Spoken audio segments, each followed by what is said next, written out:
Hello everyone, it's Oliver Harper here, and I'm back with a new audio commentary, and joining me for this one is Tim Partridge. Hi, Oliver. Now, Tim was on the Batman and Batman Returns commentaries from a couple of years ago. We've obviously taken a long time to get around to Batman Forever, but we're back again, and we're in the same room. It's not a Zoom call thing, so the sound may be slightly different because we're using the old microphones instead of the ones for my voiceovers and so forth. I'm rambling now. But anyway, folks, if you wish to sync this audio commentary with your own copy of the film, put the timestamp to 0 and press play now. Summer of 1995. I was just about to turn 13, so hearing about a new Batman film, I was super pumped. The hype was unreal at the time. Now, as we see with the opening credits, as you see the Warner's logo transform into the Bat logo, I was kind of super excited. But then we see a complete change in the style of credits, don't we? With this kind of more of a superhero-esque approach. Yeah, I mean, this looks like a Superman movie. It does. The way the credits come and fly towards the screen. It kind of, and they're colourful as well. Yeah. I was expecting going into this, being a fan of the Burton films, that they would have that same template style that they had with Danny Elfman's music, all that kind of stuff. And really, the only kind of branding holdovers that they have in this movie are Pat Hingle, Michael Gough as Alfred and Commissioner Gordon, and the costumes. Yeah. The crew that made the cut. That's about it, really. Yeah. And that wasn't intended when you look at the scripts and all the other stuff. But I must say, I really enjoyed the experience of watching this. You have to remember the context as well. At the time, I mean, people were queued around the block to watch this movie. It was massive, and it was at a time where people like Oliver and myself, we were comic book fans. We'd buy comic books. Sure. It hadn't hit the mainstream at all. Batman had been a massive event film in its own way, but when they tried to emulate that, we spent many times watching films like The Shadow. With Alec Baldwin and Billy Zane in The Phantom in completely empty cinemas. Or being the only person at the video shop who knew who Spawn was. And this film has a scope. I mean, you can just see it now in the opening credits. Look, everything's shot on a Technocrane. And it's got a scope and scale and showmanship that is more in tune with the 1989 film, I think. Obviously, it's different tonally in other ways, but this was an event movie. It looks like an event movie. And it was, obviously, it's directed by Joel Schumacher, but it's also produced by a producer called Peter McGregor Scott, who had produced The Fugitive, who'd be co-producer on that, and lots of Steven Seagal films like Under Siege. And there's just, look at this. I mean, just look at these dynamic camera shots here. It's just amazing. And straight away, we're seeing Batman doing stuff. Yeah, and this is Los Angeles. This is Figueroa Street. This is a main road in Los Angeles. It's not a location. This isn't visual effects. That shot there looking up, that's a real building. There's no visual effects whatsoever. Mental. It's very Blade Runner-esque, isn't it? And they've taken it out of the studio. And you know what? There's elements like that. I'm not saying they're exactly the same, but there's elements like that in the Batman that Matt Reeves did. Stuff like the electric signs with the neon. Setting it in Halloween. There's lots of things. And I like, actually, for all the talk of colour that's in this film, I really like the fact that they started it in Pan Asia Town, which makes it feel, I mean, that's a kind of, it's Chinatown variation, and it's makes everything feel big and like a metropolis, and it's justified to have. That's exactly the place that you would have color and light. But I really like the scale and scope of it, and that imagination and the way. There's lots of things in this that are different to the previous films, and I love that we have those too. It was like a studio mandate, really, wasn't it? To sort of, we want a Batman film to be sort of more appealing to the general audience now, because obviously Batman Returns was, they complained it was too dark. Even if you go back and watch Batman Returns, it's also really goofy in places as well. And I like the point where you pointed out that they've kind of got out of the studio and gone and shot on location, where Batman, the 89 one, was obviously studio bound, but also it had the whole city built outside, so it was outside filming, where Returns was very much like it's kind of locked into inside interior sets. So it kind of gives it that scope already, and we're going to see Batman, for once, doing a lot of kind of Batman stuff very early on, and not be thrown into the background of his own movie. Yeah, and also just with I think this is the best written. Oh, that's a great entrance here. I think, by its own logic, this Batman film, as a three-act structure, it makes sense. and it pays everything off that it sets up. And it's the most out of all of them. I think it's got the best structure to it as a screenplay. And I think the original screenplay written by the Bachelors, I think Janet Scott Batchelor and Lee Batchelor, it's a great read. I mean, if you want a really, really great fun read that feels actually more bridged to the Burton films, it's a wonderful experience. If you can find that and read it, it's great. Because they did the first draft, didn't they? Yeah. And it's a really good first draft. It's a first draft, but it's great. I mean, to be honest, I've only read that version, that first version that's online, and then I think the shooting script. I've not read anything in between, so I don't know who contributed what. I think there are lots of good elements in all of them. We'd watched this sort of beforehand, and Akiva Goldsman, I think even in the making of that, he tried to put the psychological edge to it all. I'm not sure if it maybe expanded upon it than what was in the original draft. It's funny, interesting, because there's stuff that's in this film that when I watched it initially, and when I've always watched it, I thought that seems odd, that seems weird, that doesn't make sense or whatever. And then actually you read the original script, and you can see that stuff has been watered down for whatever reason, maybe money or whatever. Look at this great production value shot here too. Look at that big ball, wrecking ball coming so close to Tommy Lee Jones there. Looks so dynamic, so much energy too. Oh, for sure. This is a great moment here because we're seeing Batman sort of kicking ass in his usual way, and because some really good camera work and sort of camera setups where I think me and Tim both sort of share the same enthusiasm for. There's a shot where it's looking down, and you see Batman do that sort of roundhouse kick, and the camera sort of follows it, and very clever. And not that the thugs in this, as we see throughout Batman's kind of later entries, even in video games. Especially the Arkham games, where the thugs take on a similar look. So Batman Forever, despite it not being like everyone's favourite Batman movie, I think a lot of it visually has kind of found its way into later Batman properties or like video games or movies, as you said, with the Batman. And also, like, thematically, I think it's actually, this is a film that's about something. It's about duality. And interestingly, in the initial script, at the end, Batman sort of summarises everything and says, there was never a choice. I am both Batman and Bruce Wayne. Whereas in this version, he says, I choose to be Batman. Not because I have to be, but because I choose to be. And so it's a film that's not really about... Well, it's finding your way through an identity crisis, and that's what Batman has in this. And everyone is struck by duality. And I think... more so, like the Keaton films, this is the difference between Tim Burton. There's I've got tons to say, by the way, just tons. We've got 2 hours, so it's fine. But I think with Tim Burton, I think his interpretation of Batman was really interesting. I think it resonates with a lot of us, because I think what he did with Batman, and I think maybe the Batman compared to Superman, like Superman is a really... kind of wholesome character, whereas Batman is more blurred in the morality. And I think what was kind of with Batman, he wears a mask, and sort of traditionally you'd think there's the dark superhero character who's broody, and then you've got the good Bruce Wayne, and he's nice, and Burton kind of and Keaton threw that away. They kind of blurred the morality. They made Batman very much Bruce Wayne, almost as mysterious and reclusive and in the shadows as Batman, and which is kind of like real people. That's kind of, and it's interesting. But I think there's a very like introverted spirit to those Burton films too. They're very much about the loner in the shadows, the outcast. Well, that's what they've done with the Matt Reeves version. Is taken on a similar approach to that, where Robert Pattinson's interpretation is very much like he doesn't want to be in the public's eye. Where we're seeing now with Val Kilmer's interpretation, how they've written him to be far more the traditional Bruce Wayne from the comics. Well, I'd say the cartoon. I'd say he's introverted, and I think this reflects what I've read and heard and the interviews that I've seen with Schumacher.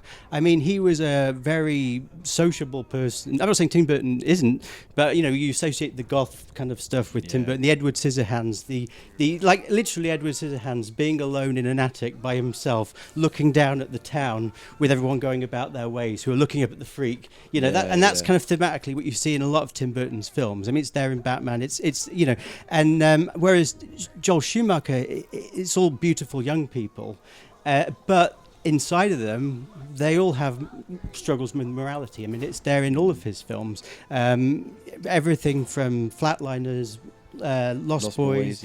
I mean, so I think that there, and he was also from New York. Like Tim Burton is from a suburb in Burbank and has spoken about his childhood there. And Schumacher said from a very young age he wanted to be a teenager. He said an image that resonated when he went to the cinema was watching David Lean's Great Expectations and seeing a graveyard with a young boy next to it. And he said that was basically how he, that's how he spent his childhood. And he lived in Queens, Long Island, New York. So much more of a kind of cosmopolitan viewpoint too. He has more of a hip attitude, and a better grasp of pop culture than. Well, Tim he was Burton. also like he was an apprentice to Halston, the designer, in the '60s. Yeah. He went to art school there. He was designing when he was at fashion school. He was, and this shot here. Sorry, this shot here of Nicole Kidman all in one. I think that's great. There's so many beautiful shots of her looking up. That looks so. This movie has a lot of good trailer shots. Yeah. Well, I think that comes down to the producer as well, Peter McGregor Scott. I think you get the feeling this is a producer who'd waited his whole lifetime to really do something, because he was a line producer on a lot of those other films where he was the main producer on this, and it just looks like no expense is spared. Just a quick one too here, there's an image of an eye, and going back to the thematic stuff, I'll mention this later, there's a similar shot of, it's either an eye or it's symbolism. So I'm thinking something like the evil eye, envy, because Nigma has the envy for Bruce Wayne, and there's also a shot later on of the circus where you're looking down at the circus. But I'm also wondering if it's something to do more with like psychology and Carl Jung and the idea of the ego and the self, which goes into this too. I mean, you've got, this is a very, as I say, it's a duality film, and it's very much based on psychology. You've got a psychologist in the film, literally. They talk about Rorschach tests and all the other stuff. And they're about to crash into a Statue of Liberty with two fake, which you'd pointed out on Twitter, wasn't it? Because there was in the trailer, it's like it looked all kind of like the statue had to be repaired with CGI. Yeah, it didn't look like stone, did it? They shot a miniature and then it warped, it ended up warping. Pacific Data Images ended up kind of recompositing the face, and you'd never be able to tell. No, it's crazy. But I was saying before about Joel Schumacher. He worked at he was dressing like Bendel's store in New York while he was at fashion school, and then he became a costume designer for people like Woody Allen. So he's and that's all a kind of a networky, glamorous world where and he was clubbing. He said, he was lucky to survive the '60s, and I think that I think whatever you think about this film, it has a vibrance to it. And I think because they had to shoot in New York, I think if they had all the money in the world, this film would have looked more like Batman and Robin. It would have been shot on stages. It would have been with miniatures and CGI. It would have been, totally. I think they would have gone more, because I think that there's a lot of colour that's used in here. It's not all to my taste, but it feels very much like a toy shop window display version of Batman. There's a couple of like interior stuff which looks very like, as they introduce Jim Carrey and he starts meddling around with his device, it very much feels like you're watching the Flash TV show. Or Dick Tracy. Tracy. And when you've got these moments here where you've got the darkness to it, it sort of feels like it's still connected to Burton's. But then it's a weird kind of shift we have. And also the architectural design of this, especially like Wayne Enterprises, is very much inspired by... What's that particular artist you were kind of looking at earlier? I think it's Raymond Loewy. That's right. The architect, And there's quite a few people. And we've mentioned about the World's Fair. I mean, it's interesting. They were looking at the World's Fair, which Burton was also looking at, which is in the end of Batman Returns. They've both taken a great idea and just looked at it in a slightly different way. Yeah. And we've still got all the Art Deco stuff. It sort of feels connected to the animated TV show. Because they couldn't just ignore that. I think that was because it was so popular. There's still a slight sort of transitional kind of visual elements that are coming from that. And as we'd sort of done a bit of research on this and our own opinions on the performances, we're seeing now a Bruce Wayne where he's very much like he's interacting with people, he's running his company, but you've got other people around him who are very much over the top. Yeah, because he's the manager of this department, where he's like really sort of the performances. There's a tonal shift, isn't there? Definitely. Because you've got. I think Kilmer, does an amazing does it straight. He plays everything straight. Yeah, very straight. Chris O'Donnell plays everything straight. Nicole Kidman plays everything straight. Drew Barrymore plays everything straight. Michael Gough plays everything straight. And then I feel everyone else was kind of told they're in a cartoon. And this is, for my taste. Joel Schumacher said he wanted to make a live-action comic book, but it almost feels like a live-action cartoon for my liking. And I feel his natural style, his visual style, when you look at, as I say, if you look at Flatliners, it looks like a Batman movie. It looks like a Batman graphic novel from the 80s. Yeah. And Lost Boys as well. That totally looks like he would be the perfect person to do like a Batman Year One movie. And in this, for whatever reason, I felt this when I watched it at the cinema. I thought, this looks like Dick Tracy. It looks like 5 years too late. It was funny because critics had said like later on that filmmakers seemed to think that younger kids were like interested in Art Deco and like the stuff from the 40s and so forth. Where I don't know, as we saw this kind of trend throughout the 90s, we had The Shadow and we had Dick Tracy and The Phantom, and The Rocketeer, all sort of period pieces. Really, they weren't set in a contemporary world, so it was all kind of fallen off the sort of shoulders of Batman, and they sort of went. Lois and Clark has a bit of that. Yeah. There's a great feeling of... I always get a sense of Lois and Clark in here, too. A big open plan, as you say, a kind of 40s-style office with deco style. And as you said before, this Bruce Wayne feels very different to the one from the Keaton movies, even though in the original draft of the script, and even in here, they mention about Catwoman and the vinyl and the whip later on. But he feels like, as you say, he's like a leader. He's outgoing. He's extroverted. He feels more like how I imagine Joel Schumacher... how Joel Schumacher comes across in Joel Schumacher's history, whereas Keaton feels very much more like, I guess, the legend of Tim Burton. They feel like one feels very introverted, but this feels very extroverted. It's crowds of people everywhere. I mean, Batman Returns, you never saw any crowds of people.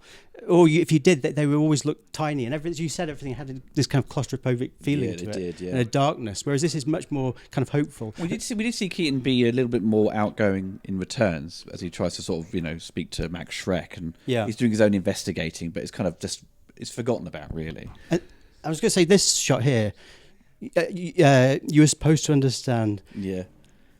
I'll make you understand. This is great. I mean, there's so much to talk about here, but this really fits in again with the themes of duality and the film. But what I really like about it is it brings in this parasocial relationship element to it. That Nigma is, you see Bruce when he walks in the room. There's magazines in the foreground of Bruce Wayne, and he's seen as very much Bruce Wayne the celebrity, and Batman at the beginning, as you said, crowds of people standing around him. Yeah, he's very Batman much the celebrity. He's a public figure now. Yeah, but he's public facing as well, and I love how Kilmer plays Bruce Wayne very much with a poker face too. But when you're a business person, if you're CEO or whatever, you are. Oh, look at that! Wow.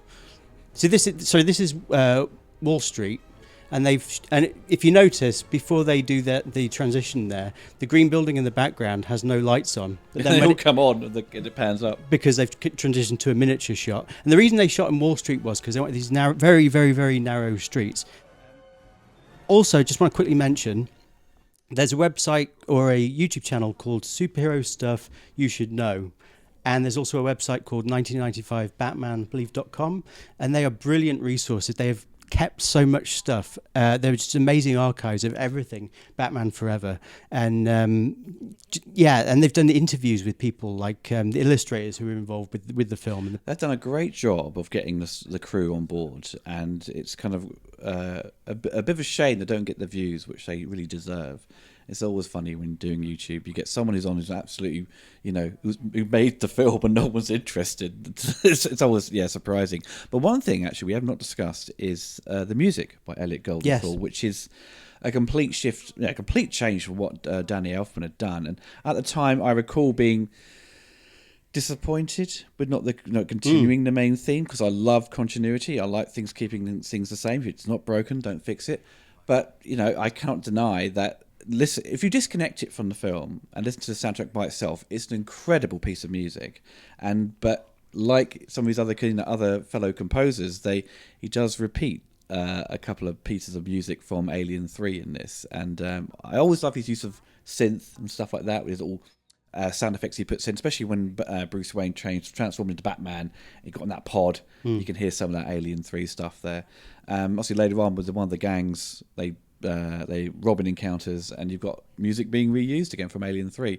But Tim, Did you love this score when it came out, or were you a bit like me, a bit on the fence? I think that the score is very much like the overall tone. We've talked about tone and direction. I think that this film, and just with music in mind, it's got the, as we said, mentioned it before, like films like Flatliners, Falling Down as well. Falling Down, Flatliners, Lost Boys. If you said the director of those films is making Batman, you'd be like, yeah, that's obvious. Yeah. Whereas it feels like this is overthought. It's like, oh, am I making a kids' film or whatever? Yeah, and so you've got all these kind of bright colours. You've got this wacky sound effects, Looney Tunes sound effects in places and things like that. And it feels like half of the film is this sexy, dark, gothic, psychological drama, and then the other is a kids film made to sell toys, definitely, and they don't clash. And it's funny because that's kind of what the film has, and is about identity crisis and duality, and the film itself has issues of duality and identity crisis. And I think that Golden Thor's score, I think there's parts of it that sound amazing and really dark and brilliant, gothic and wonderful, but then half of it sounds like Carl Starling kind of Warner Brothers cartoon music from the 1940s, wacky sound effects, boing, all that kind of stuff. Yeah, and it just a bit too over the top. And but I the theme is very big and heroic. And I think we've said off mic before. It sort of sounds like how you'd expect at the time. If they'd done a big budget Marvel movie at the time, it would sound a bit more kind of bigger and heroic, I guess. Oh, for sure. Whereas this kind of, I like the music later on when they're falling down the chasm at the end and Batman has to save them. Yeah. That, to me, that should have been the theme for me. Something like that, something that's darker. Oh, interesting. Okay. They just, as we mentioned earlier, with things like the Flash TV show and Dick Tracy, looking out the window there, you've got this very just like it's the blue light coming through, and everything seems very basic. And it seemed like a visual style that, you look at it once, think that's quite interesting, but it seemed like a very easy way to sort of then say, okay, we're going to sort of use the same brush and use that for every superhero thing because it kind of looks like a comic book, but then you end up with something that seems like. Doesn't seem real. It just looks like someone set up a load of party lights in the background in every scene.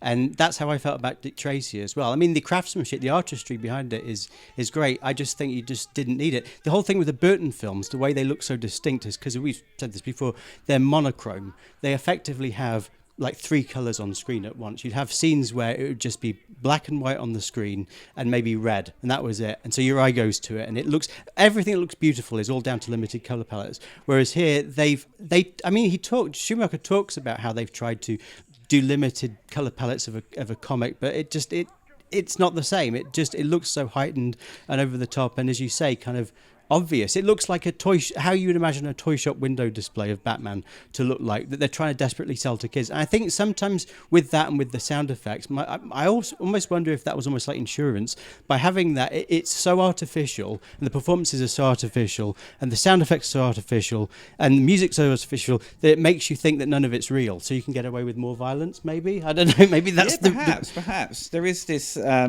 because we got the Riddler, obviously a green outfit, they really push the green colours. And in some cases it can work, but often the case when you're shooting people and with a lot of green on them, lighting, it just makes everyone look really sickly. And that's the thing that sort of always bugs me. And when you put blue neon on people, they look fantastic, but once you throw in green, everyone just looks a bit ill. If you notice too, I'm just looking now, this is a wonderful image that you've got here, 4K. There are a lot of circles in this movie. There's a circle behind Jim Carrey there. There's one on his head there. Top left, there's a clock there. There's a circle. There's a row of circles, and I wonder if that's to do with again, he was a brilliant stylist, Joel Schumacher, and he knew. Using symbols and all kinds of things like that. I wonder if that is if that's something he's put there to make you think of something like the Evil Eye, or to think of something to do with as I say, the circle of Carl Jung, because there's he's using kind of every opportunity as a visual stylist does to kind of tell the story. Yes. I do think some of this is a bit cluttered as well, I must say. It doesn't have quite the control. And again, with Jim Carrey's performance, when he's being kind of just dark and evil, he's brilliant. But once he's let loose to sort of be Jim Carrey, what they've essentially paid him to do, it becomes a little bit too much because the writing isn't strong enough to make what he's doing really funny. Because like Dumb and Dumber, Ace Ventura, I thought were both hilarious, and we're seeing him sort of find his balance where it's like a Looney Tune character, and then adding this kind of psychopath to it, it doesn't quite gel. I don't think he. I don't. Maybe he's a bit too young at the time to really kind of refine his performance. Well, he'd done The Mask before this, and that essentially is kind of the same character. I think he's still kind of tuned into that a bit. But in that, he played he played Stanley Ipkiss, and he was really low key. Nice guy as well, like a really kind of honourable person. And then he puts on the mask, and he becomes this. Like, well, the whole thing with that was it was a zero becomes a hero. Yeah. Whereas in this, a zero becomes a minus. As I say, like this is more inobvious, I think, and more kind of, I guess, maybe less offbeat in the way that it takes people who are kind of. It doesn't do what Burton did, as I say, where he's taking underdog people like Batman and then making them a kind of hero, and it's kind of morally blurred. In this, it's these beautiful, glamorous people. Like it's very clear cut. Yeah, and they have their darkness inside of them, and I always made me laugh because the backstory, because Tommy Lee Jones and Two-Face is a very much underdeveloped character in this, as he doesn't really have much motivation, or for his whole arc he doesn't really have a decent arc at all, and the backstory is just like, just throw some acid on him in court, and obviously fans at the time were probably expecting Billy D. Williams to come back because they set him up in Batman, but because of this whole kind of revised thing, it just sort of fell out. Obviously Tommy Lee Jones was a big star at the time, so they're all going for big hitters. Yeah, and there's other things as well with that too. I mean, we could talk a bit about the original script, but one thing that Two-Face doesn't have, which all the other characters have in this film, he doesn't have any motivation whatsoever. He's just robbing banks. Yeah. Whereas in the original draft, in the Bachelor's original script, he actually had a motivation. He was very resentful to Batman because both of them are essentially two people, the duality thing. Yes. You've got Harvey Dent and you've got the monster on the side of him. Yeah. And then you have Batman and you have Bruce Wayne. And the argument was from Two-Face was, well, I'm showing both sides of my face. I'm not wearing a mask. We're the same. Why are you covering yours up? And that's why when he meets Nigma, he's like, "Ooh, I get to find out who Bruce Wayne is." It makes sense. Whereas here, we don't know any of that. There's no context. Just quickly as well, too, before I forget, a lot was restructured in the edit on this film too. When you look at the shooting script. So at the beginning of the film, it was supposed to begin at Arkham Asylum in what's a deleted scene now. You can find all these deleted scenes on the Blu-rays and probably on YouTube as well or whatever.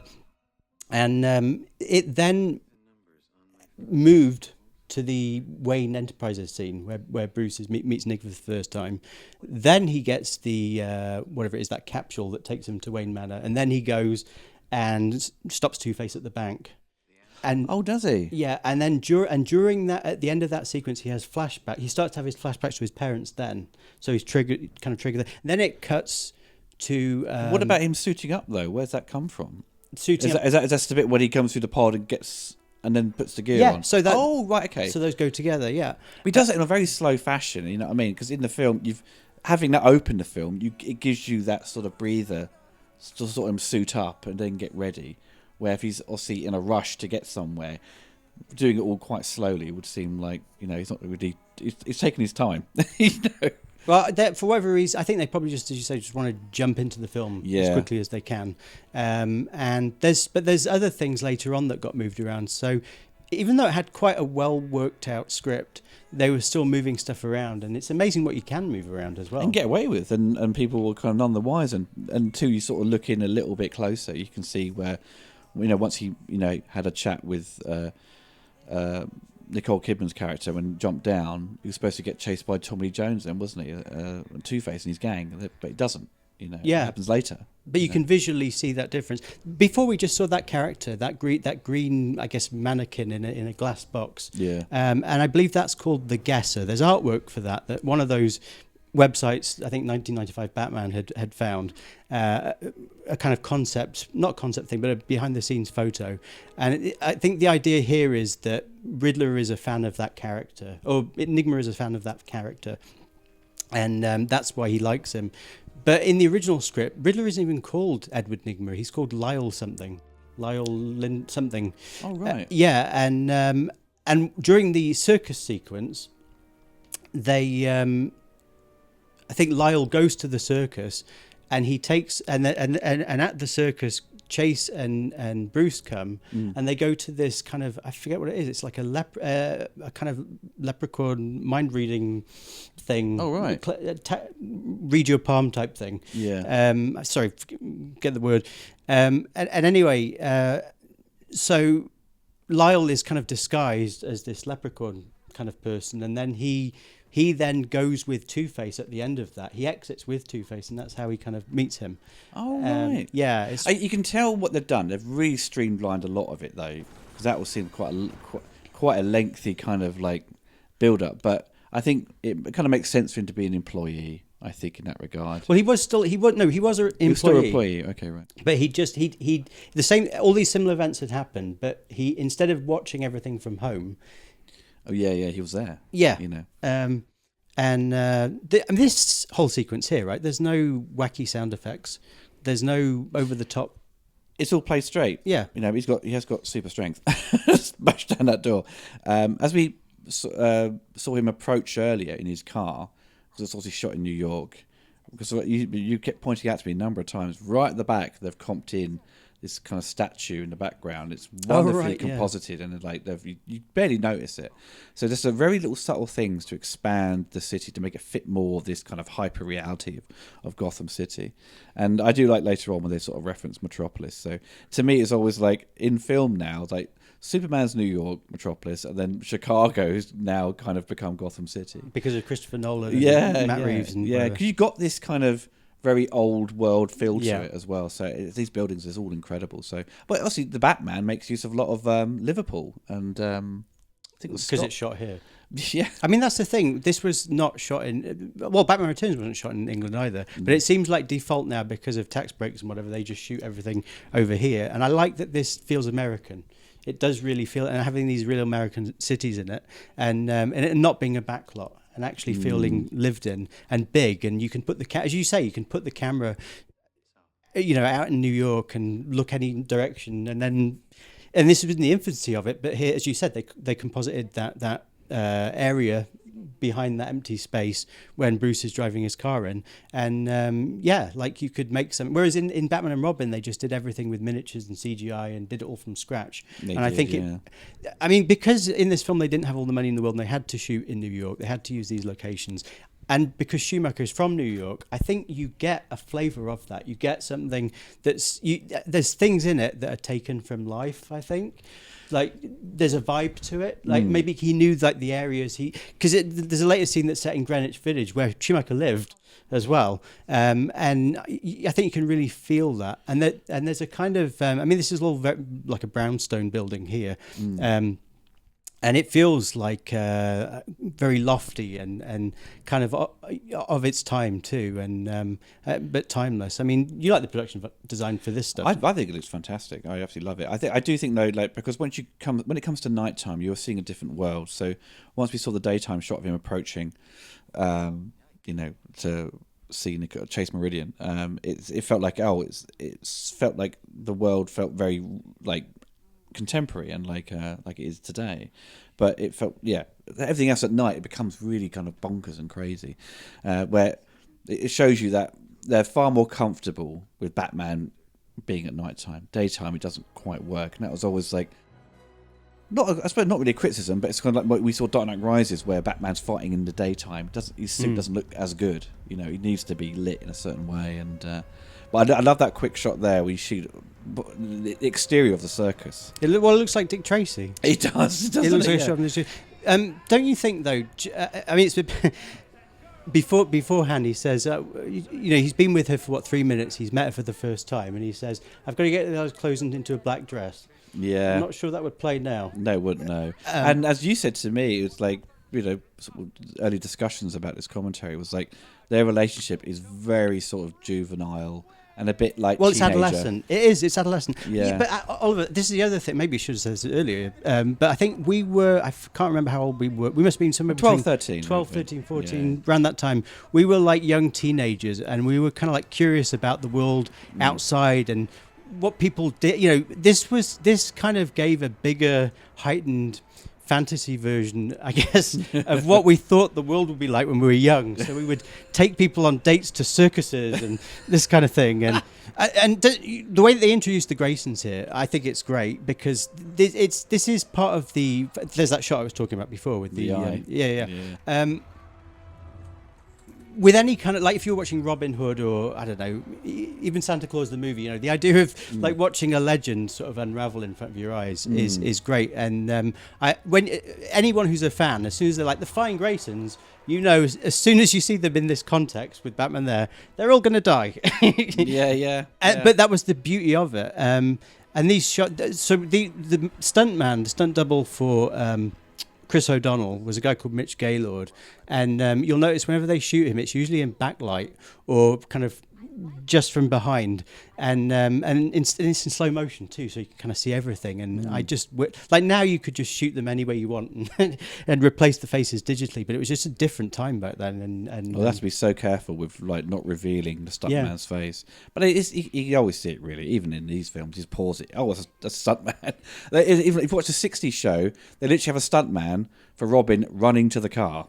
I thought, surely the actor could have done that, just a grown man just running towards the car. It was so funny. You mentioned before about the kind of adolescent nature of everything too. Yeah. Bruce Wayne. The other thing with Bruce Wayne compared to the Keaton interpretation is he feels much younger. He really feels, and it doesn't feel like the same character. To me, this is a completely different universe, even though it does have those tie-overs, things that we like. It's alternative universe. This is alternative use. I love this shot here. I love this moment of quiet here with the ringmaster where he's taking a breather. This is great. And I remember in the cinema, you could really hear silence. Everyone was sort of waiting because you know what's going to happen as the camera's pushing in. It's really well done. This whole sequence is really well done as well. It's really. And they keep the costumes very much in key with the '60s show. It's proper spandex outfit. Yeah, but also you've got all these you've got Chase and Bruce who are sat down watching everything.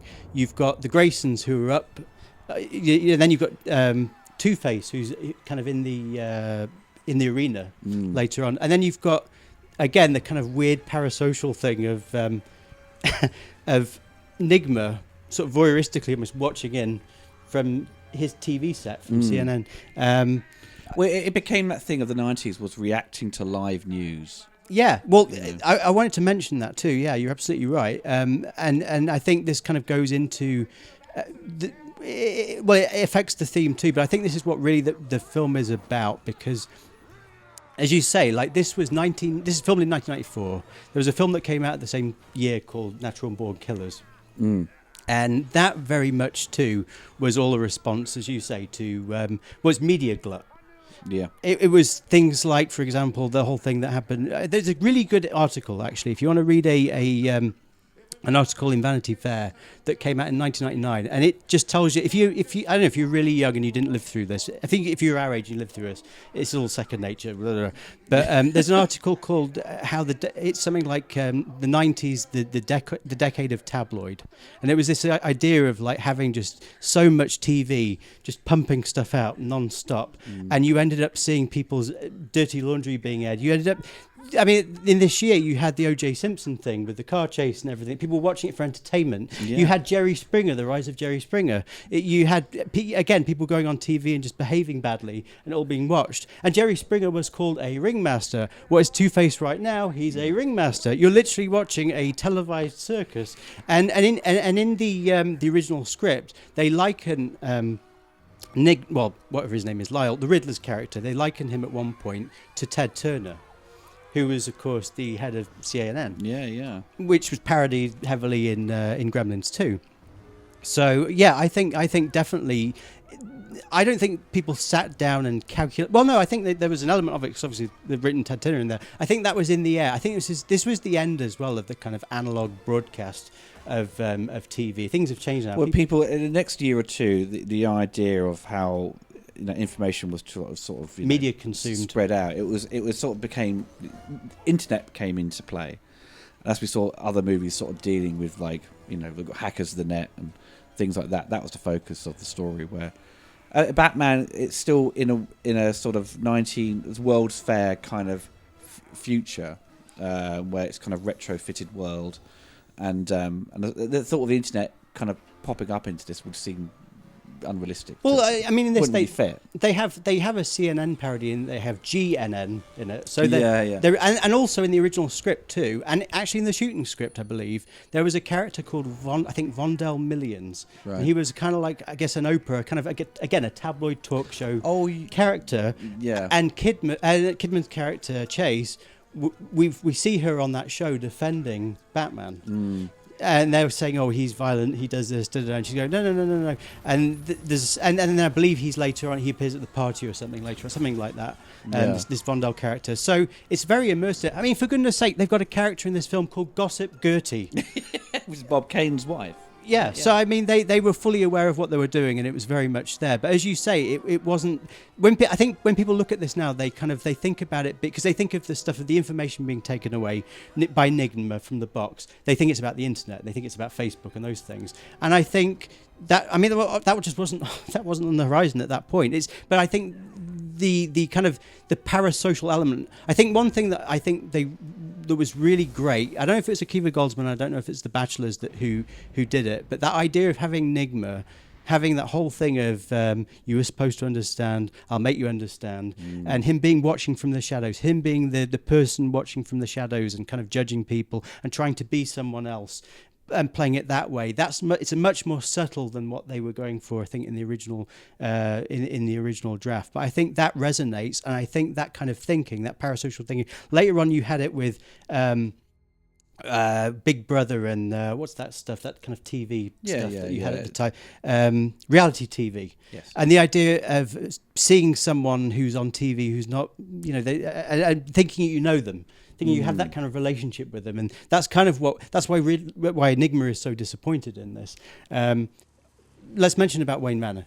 What do you think of this Wayne Manor? I love this Wayne Manor. I do like it. Yeah, I mean, I still have an affinity for the first film, that Wayne Manor, but even though the exterior to interior is different, I believe.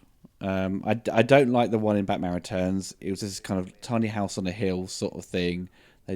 I don't know. It's full on. It goes too far in Burton's direction. That does, but I think because this one and the follow up, they keep the building the same, so continuity is kind of there. But I love the inside of it. So I think this kind of does fit with Wayne Manor. I think it still has a somewhat similar look to the first film. Where it's got a very sort of long. It's a very long building, isn't it? It's very sort of grand.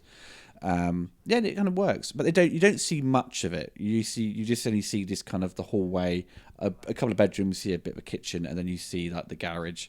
So they don't make use of that many rooms. But it was the Webb Institute of Naval Architecture. I believe that's in Long Island. So it's a school, isn't it? Yeah. So it's near New York. But is the interior the same though? Is it? The interiors were shot at the Howard Hughes. The Billy. If you've seen the Aviator. The Aviator, yes, yeah. the film, the whole thing with the plane crash. That was the Spruce Goose, the plane that was housed in this massive hangar. Now I think it's used now for cruisers. I think it's used as a cruise depot or something like that now. But at this time in the 90s, it was just left there for vacant, and so they used it as a soundstage. And on this film, they didn't want to shoot at they couldn't shoot at Warner Brothers and Universal because of the stage height they needed. I think one of the things which makes the sets more vertical, or certainly some of with Wayne Manor it's multi-story, but also the Batcave as well. And the way it rises, the Batmobile rises on that platform, so you need a lot of vertical height. And that, as I say, the sound stages in Hollywood didn't really cater for that. So they decided to build everything inside this Spruce Goose hangar. So Wayne Manor is built inside of there. I think some of the miniatures may have been done in there as well. That's crazy. Wayne Manor interior is inside that set. I mean, you wouldn't know it. No. It feels like a real building, but it's beautifully lit as well by Stephen Goldblatt, the cinematographer, who at that point was an Oscar nominee. I mean, we've talked about this before, but on the previous Batman films, I mean, they didn't go for kind of obvious cinematographers of action movies, and I think actually even Superman, Jeffrey Unsworth wasn't an action. He was an Oscar-winning cinematographer who done Cabaret in 2001. These big hybrid. They're not. I mean, the comic book movies didn't exist then, but they weren't like, they weren't kind of even potboilery type thing. They weren't cheap thrillers or action films. Batman '89, you had Roger Pratt, who'd done a lot of Terry Gilliam stuff. And Mona Lisa. Yeah. Then Returns was... Stefan Zapsky, who'd done he'd done Child's Play too, but he'd also done previously. He'd been Burton's cinematographer on Edward Scissorhands. Edward Scissorhands, okay. Whereas Goldblatt, again, he was he was kind of a contemporary, I guess. Of look at that great shot there, it's wonderful. I mentioned before just about the Technocrane that was used on this. It's really expensive, and they used it every day apparently, according to the American. Was it essentially a bit like a motion control camera? No, so it's a remotely operated kind of camera that can sort of move on a crane, and it's amazingly, but it's really expensive. We mentioned before this stuff here, off mic. This looks like such a great recreation of the Tim Burton stuff. Especially when you see him go into the shadows. Yeah, that is spot on. The only thing is, and we know it's referencing Frank Miller. That shot there with a painted spotlight. I just find that's out of place. Stylistically massive. That feels like this. We're making the toy shop display version of Batman jumping in again. And Schumacher had mentioned that, and Stephen Goldblatt had mentioned that they had a load of references, everything from MTV to Caligari. That's a very Dr. Caligari type thing where you paint the shadows in. But it's just, to me, it's just so on the nose. I mean, I think you could have done the same image. You've got Stephen Goldblatt, one of the top cinematographers in the world. Why wouldn't you get him to light it so it looks like that? Yeah, I do think this sequence also could have been in black and white. Yes, well, effectively, that's what they're trying to do, isn't it? Yeah. It's just made it black and white. Maybe added really kind of grained it up a bit, so it felt like it was a memory that he's trying to connect with again. Yeah. But yeah, I mean that's just kind of how I would have played it. But maybe they thought, well, if it goes black and white, it sort of becomes visually different to what everything else is, and I don't know. It's. It works. I mean, I love all these great shots where you're going in and out of Bruce's head, and I love all of that. That's and again, no cartoony sound effects. Look at this. It's beautiful. It's just a beautiful developing shot. It's the only one at the time. It really delved deep more into Batman's backstory than Well, it did delve into Batman's backstory. Yeah, but I mean, we gave him an origin. Yeah, which we'd never seen. Exactly, and people often seem to forget that when they sort of criticize it. Think, well, wait a minute. If you're going to say the other ones are superior, but they really struggle to give any backstory, even in the argument's sake, I've always said Batman's always pushed into the background of his own movie, and we're seeing a film now where they've given these supporting characters more screen time. They've given Batman certainly far more. He's getting to do what you've paid to see, and they've given him a lot of kind of just cushioned his character where we've got some backstory now to him to understand what he's going through, and not everything left up to one's own interpretation or own kind of filling in the gaps yourself, which you shouldn't have to do, because Batman's backstory, think about it, is so simple. Yeah, it was only till Batman Begins when I went, okay, let's make this like Superman the movie, where you've got this 45-minute backstory, and really developed his kind of character. Yeah, no, I agree. I think you're absolutely right. And yeah, delve it, because and it's a different interpretation as well, because as you said, with the Keaton film, it was just a different variation of Bruce Wayne, where he ghosted Vicky Vale and was a bit of a not great guy, but you could kind of see it. Oh, he's yeah. Whereas in this, I think there's much more drama in the fact that Bruce Wayne is he's whatever he is, the CEO of Wayne Enterprises. He's got this pressure now. He's got to be kind of on the moral high ground with everyone. So he's got to be, he's poker faced in front of Edward Nygma. He's got to look Chris O'Donnell's character in the eye and kind of show that he's almost like a man, even though they're very close in age. I don't think it's a father-son relationship. I don't feel that. Yeah, because you said Roger Ebert felt that was a connection there. Yeah, I never got that with. I think maybe later versions of Robin where he's a lot younger, there is that maybe that sort of father-son thing there. But because Batman's always wants to essentially operate on his own, but he sees someone he wants to help. The Clooney one feels more like a father. Yeah, that's very much it's sold on the family thing, isn't it? But you were saying earlier about Bruce being a lot younger in this, but there is a sense that he has been Batman for a long time. Hence why he's loved by the public. Yeah. But there's also this kind of slight don't fully trust him. But the '89 film, it really much feels like he's been operating for about a year, and he's spoken about in kind of hushed terms, you know. So that may sort of go in line with the idea that he's still a bit like mentally not with it, hence why he's a bit more aloof. And don't get me wrong, as Bruce Wayne. What you mentioned before about Elliot Goldenthal too, we found, I think on the 1995 Batman website, if I haven't mentioned this before, I think there's an interview with Goldenthal saying he's excited about doing the film, but they kind of make an editorial note saying, at this time we don't know if the Elfman music's going to be done, and if it, and they kind of hint that if they do use it, then great, wow, you know, but obviously they didn't. They went in a completely different direction. But that's another hint of they weren't quite sure if this was a sequel or not. And very much, as you said, like earlier, Chase Meridian she basically hints at Catwoman. Yeah. And then later on, in the original draft there was mentions of Penguin, Joker, and Catwoman. So yeah, it started off very much, but it was this weird transition. I think nobody quite knew. That's one of the film's problems. It doesn't quite know. It seems to be maybe like a lack of communication with the people behind the scenes, because hesitancy. Because the trailers all had Elfman's music. Yeah. And then even Batman and Robin had Elfman's music, even though they'd decided to get rid of it. Yeah. So it seems more as a marketing tool, really, to sort of get people excited. It's like they do that all the time. It's like very early on, they're doing like Terminator 3 trailers had Terminator music in it. Then it doesn't actually appear in the film to the very end. They do an orchestral version, which sounds terrible. But it's like they just use something to sort of get you to go see it and don't actually honour it. Another thing, actually, just if you notice the car went up, that's a great visual effect. We'll talk about the visual effects later. One of the other things that I really like in this film that Schumacher does, and I think this is a thing that you could only get if you lived somewhere, and it's another New York thing that's come out of it. There's a lot of murals and street art throughout the film, and at that time, this was just as... we didn't mention it earlier. So earlier, you'll notice in the circus sequence, the mayor stands up. Oh, yeah. And he's obvious. What you doing, Harvey? He's like that, you know. Yeah, but I think he's based on David Dinkins, who was the mayor at the time. The first black mayor of New York, who just come out of office, I think, just as they were making this film. Giuliani took over. And anyway, Giuliani had this... I forget what it was called. It was the broken window policy. I think I've got that correct.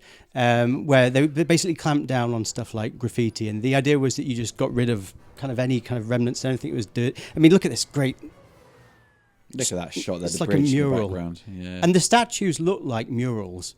They even though they are physical forms, and you know, and it's sort of I mentioned this before, but like in Batman Returns, they used a lot of those kind of. I think in the plaza, they've got those big male forms. That's right. But they used the intent was for everything to represent oppression. Yes.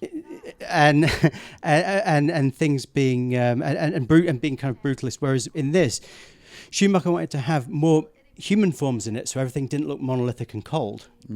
So you get the same result, but they're from two different directions. You know, it's interesting. Also, I think there's some of them like supporting structures as well to sort of keep the city. Yeah. Alive, as it were, you know what I mean? But like giving this air of humanity. He wanted to put humanity. I do like the sort of faces though, because when I saw it at the time, I thought this reminded me of Labyrinth, where she's going through this corridor and it's got like the beware, you know. Well, I thought it was quite amusing. I think with this whole sequence, you can tell that the set was done for not much money, because if you look at the end, as you said, the face that you've got there, when they shoot the reverse of Harvey and Sugar and Spice, all they've done is they've taken that background and just the face and just turned it round, and there's no ceiling on the set either, and there's no walls on the set. Look, it's all in darkness here. They've just got black drapes and stuff up, and I think they saved a lot of money. But when you read that original draft, the whole point of having the divided set with the split into two was the idea that on one side Harvey he'd be making decisions, and one would be kind of negative and one would be more kind of less more positive on either side. You'd be jumping between them. But I find directorially this doesn't work. This is a failure of unfortunately. I think they got carried away in the style, because Riddler here, he talks about how on one side it's kind of gothic and decadent, which it doesn't really look like. And then on the other side, he's talking about this is chipper and conservative, home and garden. So it should look. I mean, do you remember that amazing scene in Batman Returns, amazing production design, Batman Returns, where you've got Penguin and he's in a derelict building, but he's against this. He's got a beautiful chair and desk, and then he goes downstairs, and it's this kind of very sterile 1960s sort of look with balloons everywhere. And it's very but it's very graphic, and you're like, your eyes just know. And it's very simply done. Yeah, that's what this should look like. On the left hand side, on Sugar's side, on Drew Barrymore's character's side, it should have looked like a 1950s sitcom. It should have looked like Happy Days. It should have looked like Audrey's house from Little Shop of Horrors, her dream house. It should have looked totally 1950 for this to work. On the other side, you go dark. It's like Bewitched. Then you've got like exactly. But up front on here, you can see candlestick holders that look like something from I don't know a kind of I don't know what it is. It looks more like Liberace gone crazy, and all it looks sexual. I mean, what she's wearing there with the boa and everything, it all feels much trashier. It doesn't look home and garden. It doesn't look conservative. No. And things have to sink. If you're going to make these visual jokes, they should sink. I think it's down to the point where it cost $100 million, right? It's a lot of money for the time. But you can tell that they were restricted, and there's money's gone to certain areas, and there's certain sets we see, especially when they go on the bank heist, where you see a real level of cheapness to the sets, and it look very flat. It seems like it's very either they've sort of had an idea which they were going to do, but then they got restricted and had to do it quickly to sort of get it done, or just didn't have the resources at the time. It's just down to money. But yeah, there's parts where this looks glamorous and big and expensive, and other parts it looks cheap. And they had so many sets. They had I can't remember the figure of how many sets it was. I've got it written down here somewhere. But they had a lot to get through. And as you say, it's just probably cost. Here we go. 98 sets. This is what the publicity says. I know this is true. 98 sets. Apparently in Batman '89 they had 15, and on Batman Returns they had 7. I don't know if that's true or not. That's a bit wild. The number count. They shot a lot of stuff. So you can. The other thing I want to mention. Let's talk about Two-Face a bit, because you go first. Well, you felt like I know we were sort of watching this in 4K, and the makeup's really impressive when you see it sort of not lit with red or green or something like that. When he's kind of a little more diffused lighting, soft lighting, it looks fantastic. In particular here, he's like, it doesn't look great. It looks really, don't know. Doesn't work. Doesn't do the makeup any favors. But as a character, I think everyone sort of complained about his performance, where it was just he just kind of cackling and laughing all the time, and it seems to be the mindset. If you play a villain, you've got to just be over the top, and it felt very much like a bit like the Joker in a way, where he's just constantly laughing. But Two-Face wasn't that. We'd seen him in the comics. He was. And like you see a very clear distinction between the two, and we're not seeing that. We're not seeing a clear distinction. You only get little subtle bits where he sort of focuses and he's kind of a good guy again. Then suddenly he's just like a manic, but it's more manic throughout. It's like 90% manic. And as you said very on, there's no motivation for him other than just robbing. I'm surprised Tommy Lee. I know he took the role because his son was very much like, you got to do it, and it's very much the same case with Frank Langella playing Skeletor. Once their children want to do it, and Raul Julia as well, doing these roles to appease their children. You think Tommy Lee and his kind of what he's done before in his body of work, you'd say, what the hell's wrong with my character? Why is there no real motivation going on here? And it's a shame because he's a brilliant actor, just really wasted. It's like Sid James in Carry On films. Yeah. Just constantly laughing, and it doesn't. And it end up with a very forgettable villain. I mean, the Two-Face I grew up with, I guess. There was a version. I didn't even know this. I read the comic at the time, and then I Googled it a few months ago because I didn't even know where it came from. But there was a 1989 something called Secret Origins Special. And it was a DC thing, and it had an origin of Two-Face in that, and it's heartbreaking, and it's tragic, and it's sad. And the animated series version is heartbreaking and tragic, and it's sad, and they could be the whole movie.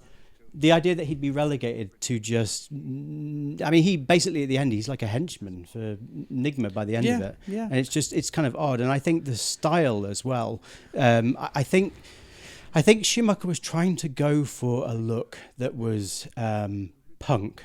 Because at times in the script they mentioned punk. I mean, at one point, I think in the shooting script even, Enigma's got a buzz cut that looks kind of punk as well. And I think they were trying to go for this punk thing, but it just doesn't work visually. And he looks a lot like Prince in the Bat Dance video. He does, doesn't he? Yeah. When he's playing Gemini. It looks 80s and trashy and low and kind of in poor taste. It just looks like bad taste. Yeah. It looks like the kind of thing. Were you saying to me, he looks like he's from a cartoon, like a really crappy cartoon, but he would fit right in with the Toxic Avenger or cartoon show. He looks like an action figure. Yeah. And often they shoot him too. Maybe that's the reason why he looks like that. But I don't think they would go with the mindset, this looks like an action figure. You could argue the fact with the next film. But with this one, their mindset wasn't like, let's design him like an action figure. But ultimately, it looks like that. Well, it's meant to have a severe burn on the side of his face, and it doesn't. It doesn't. Well, it looks like minced meat, you know. This looks. I love this. This is so here. Life Force, isn't it? Well, the visual effects up here. This is crumpled mylar in a drum. Yeah, it's straight out of Life Force. This shot before that we just saw of the family all sat down. It's very 90s. It's very much drawing on 70s aesthetic, and I think that kind of feels almost Burton-esque, actually. It does. It's Mars Attacks kind of Burton. Yeah, Burton, you know? Yeah, it's great. But yeah, no, I think there's big problems with Two-Face, and I think the other thing too is that at this time, I think up until Heath Ledger, although it's not really fair on Liam Neeson, not to say that Liam Neeson in Batman Begins wasn't playing it straight, he was doing a great job, but I think people remember. I think especially remember Heath Ledger is that on that film he won an Oscar and he played it as a method part. I think up until that point, when anyone between Gene Hackman and whoever had done playing Lex Luthor had done a villain in a comic book movie, I think that they had basically taken it as, I'm on holiday, I'm getting paid tons of money, I'm going to have fun. Yeah. And you think of like Jack Nicholson in Batman doing his, dancing around, all that kind of stuff. And then all of a sudden Heath Ledger comes in and he goes, I'm going to play this like Daniel Day-Lewis in Gangs of New York. I'm going to do this as a method piece. I'm going to be in character. I'm going to really think about this. I'm going to give myself, problems. And I think subsequently, I mean, now, before it was, you're playing the Joker. Woo! I get paid loads of money. I get to have fun. Now it's, you better win an Oscar. Yeah. You better, Well, that's what we saw with back in Phoenix playing the Joker as well. Like, very much kind of pulling in that sort of De Niro. But nobody is playing it kind of broad and silly. No, they're not anymore. No, which is good. It's good because it just became too much. I think it became a little bit too dimensional. Yeah. And you kind of knew what. It became predictable. But that's what this feels like. And whenever they shoot Two-Face as well, you mentioned before about the lighting. I agree with you completely. To make makeup look good, you have to have a lot of soft light very close to it, so it basically diffuses kind of over all of the latex or whatever you've put in, where they've glued it and stuff like that. If you put like specular just normal lights on it, it just ends up looking like what it is. It's and in this, for whatever reason, I think again because we're making a live action comic, which is more of a cartoon, Schumacher's decided to emphasize the madness of the red that's already in Two-Face. He's put red lights up, and it just kills it. It makes it looks great in this 4K transfer, but in VHS and everything else, it ends up looking like you've got, I don't know, lipstick and just dabbed it on the side of somebody's face or something. Well, I'm just happy that they actually gave Two-Face a decent kind of give him his dues on the big screen with The Dark Knight. And Aaron Eckhart was perfect. It was incredible because he actually had demonstrated a friendship between Bruce and him. So they have the audacity in this film at the end to say, Bruce, you've always been a good friend. What? Yeah, and if you think, okay, well, let's think back to the '89 film. There was no friendship there, so they didn't have any screen time. So it's just again. Was that an original draft? Was there was a connection? I can't remember. I think maybe there was something hinted. It made more sense. But I can imagine it making more sense. But I don't think what we've seen with deleted scenes and stuff. There's been no connection there. The other thing about Bruce Wayne, shouldn't have mentioned this earlier too.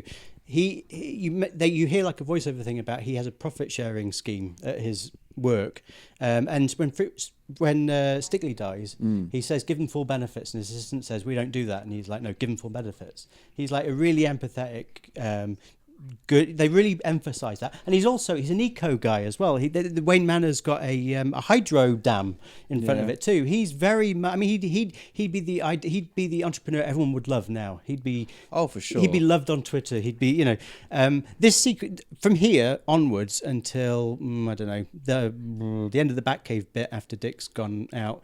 There's no Looney Tunes sound effects. It's all played straight. It's not. You don't see the toy shop window display version of the Batman world at all. This is all totally, and I think it's great. I think it's so good for it. In fact, one of my favourite bits is coming up, which is the fight in the alleyway. It's Bat Boy. What do you think? It's a great gag when Alfred phones him. The other car, it's so well done. I was going to mention that. Yeah, it's just coming up, isn't it? And that's in the original script. That's in the first. And he's got a bit of a Dick Tracy watch, hasn't he? Going on. And they would, and it's not a still image. He's sort of moving it, so you have to track that. Yeah, fingers moving. Usually, it's just like locked off photograph. The kind of taken. And if you watch as well, with each shot, they go in for a closer shot each time too to emphasise it. It's not just set. And you've got the sort of scan lines I've added. it's really clever, but it's a lovely moment. This and it's a great scene, I think. That's a kind of nice bit of offbeat humor, but this bit coming up I think is so great because and it's very adolescent. This is totally adolescent. Oh yeah, stolen the car, stuck it in first gear, just like bouncing along with the fins going. He actually in the first draft script he goes past a load of lowriders and then kind of the way yeah. This looks like Batman Year One. Stay with me. It looks like the East End sequences at the beginning. If you watch the opening of, I think it's the opening of Year One. Gotham here just looks great because it's all in shadow. It looks amazing. The music here, by the way, this is Brandy, and it's produced by Lenny Kravitz, whose daughter Zoe Kravitz, obviously in the Batman as Catwoman. And the women who are standing here, this is En Vogue, who were a pop group at the time. They had a lot of hits in the early '90s. But I loved this. I think this is great. I think Gotham looks absolutely brilliant. I would love a whole film that just looked like this, that was much more lower key. The music now has kicked in is actually the same musical cue from Alien 3 where Ripley's gets attacked by the prisoners who attempt to have their way with her. Yeah, and this is proper Orpheus in the Underworld. This is like it's a playground fight, isn't it? Yeah. This it's sort of weirdly at the time that awful film Double Dragon, they took on a lot of like graffiti and things like that, and it feels very much of that 90s era. Well, there's an artist called Kenny Scharf, and he did all this stuff where he would take junk and he'd put it in a room, cover it in Dayglow paint, and put a black light up, and they were called cosmic caverns. If you Google them, you'll see them online, and that's where this come from. So this has come from life. This is something that's been observed, and I believe the tattoos as well. I forget where they come, but it's stuff that was observed and is cool. And I think this electric sign that's right up in the top there is mentioned about Orpheus in the Underworld. It actually says Orpheum Palace. So they knew what they were doing. But it's I mean, I think this is the best. Again, no Looney Tunes sound effects, no cartoonishness, no over the topness. It's all played straight. It's imaginative. And if you notice too, that's Donna Dragon Wilson, isn't it? Oh yes. When they kiss here, notice there's a burst of light on their faces reflected now. Yeah, and with the musical cue. And that's Schumacher and Stephen Goldblatt knowing to punctuate that moment with that. I think they had to play this straight because you need the audience to take Robin seriously. Yeah. You couldn't make fun of him. And Schumacher had said as well, there's an interview with, I think, Bobby Wygant, where she asked, did you think about making Robin younger? And he said, no, I wouldn't. I don't want to patronise young people. They've got so much on their minds, so many issues and so much on their mind. I don't want to have a G. Willikers kind of thing. And I think we mentioned this before. If you're younger, like people joke now about, I sometimes see people joke about Chris O'Donnell's great shot here, wide angle shot looking up at Batman as he comes down. It's gorgeous. People joke now about him being sort of older.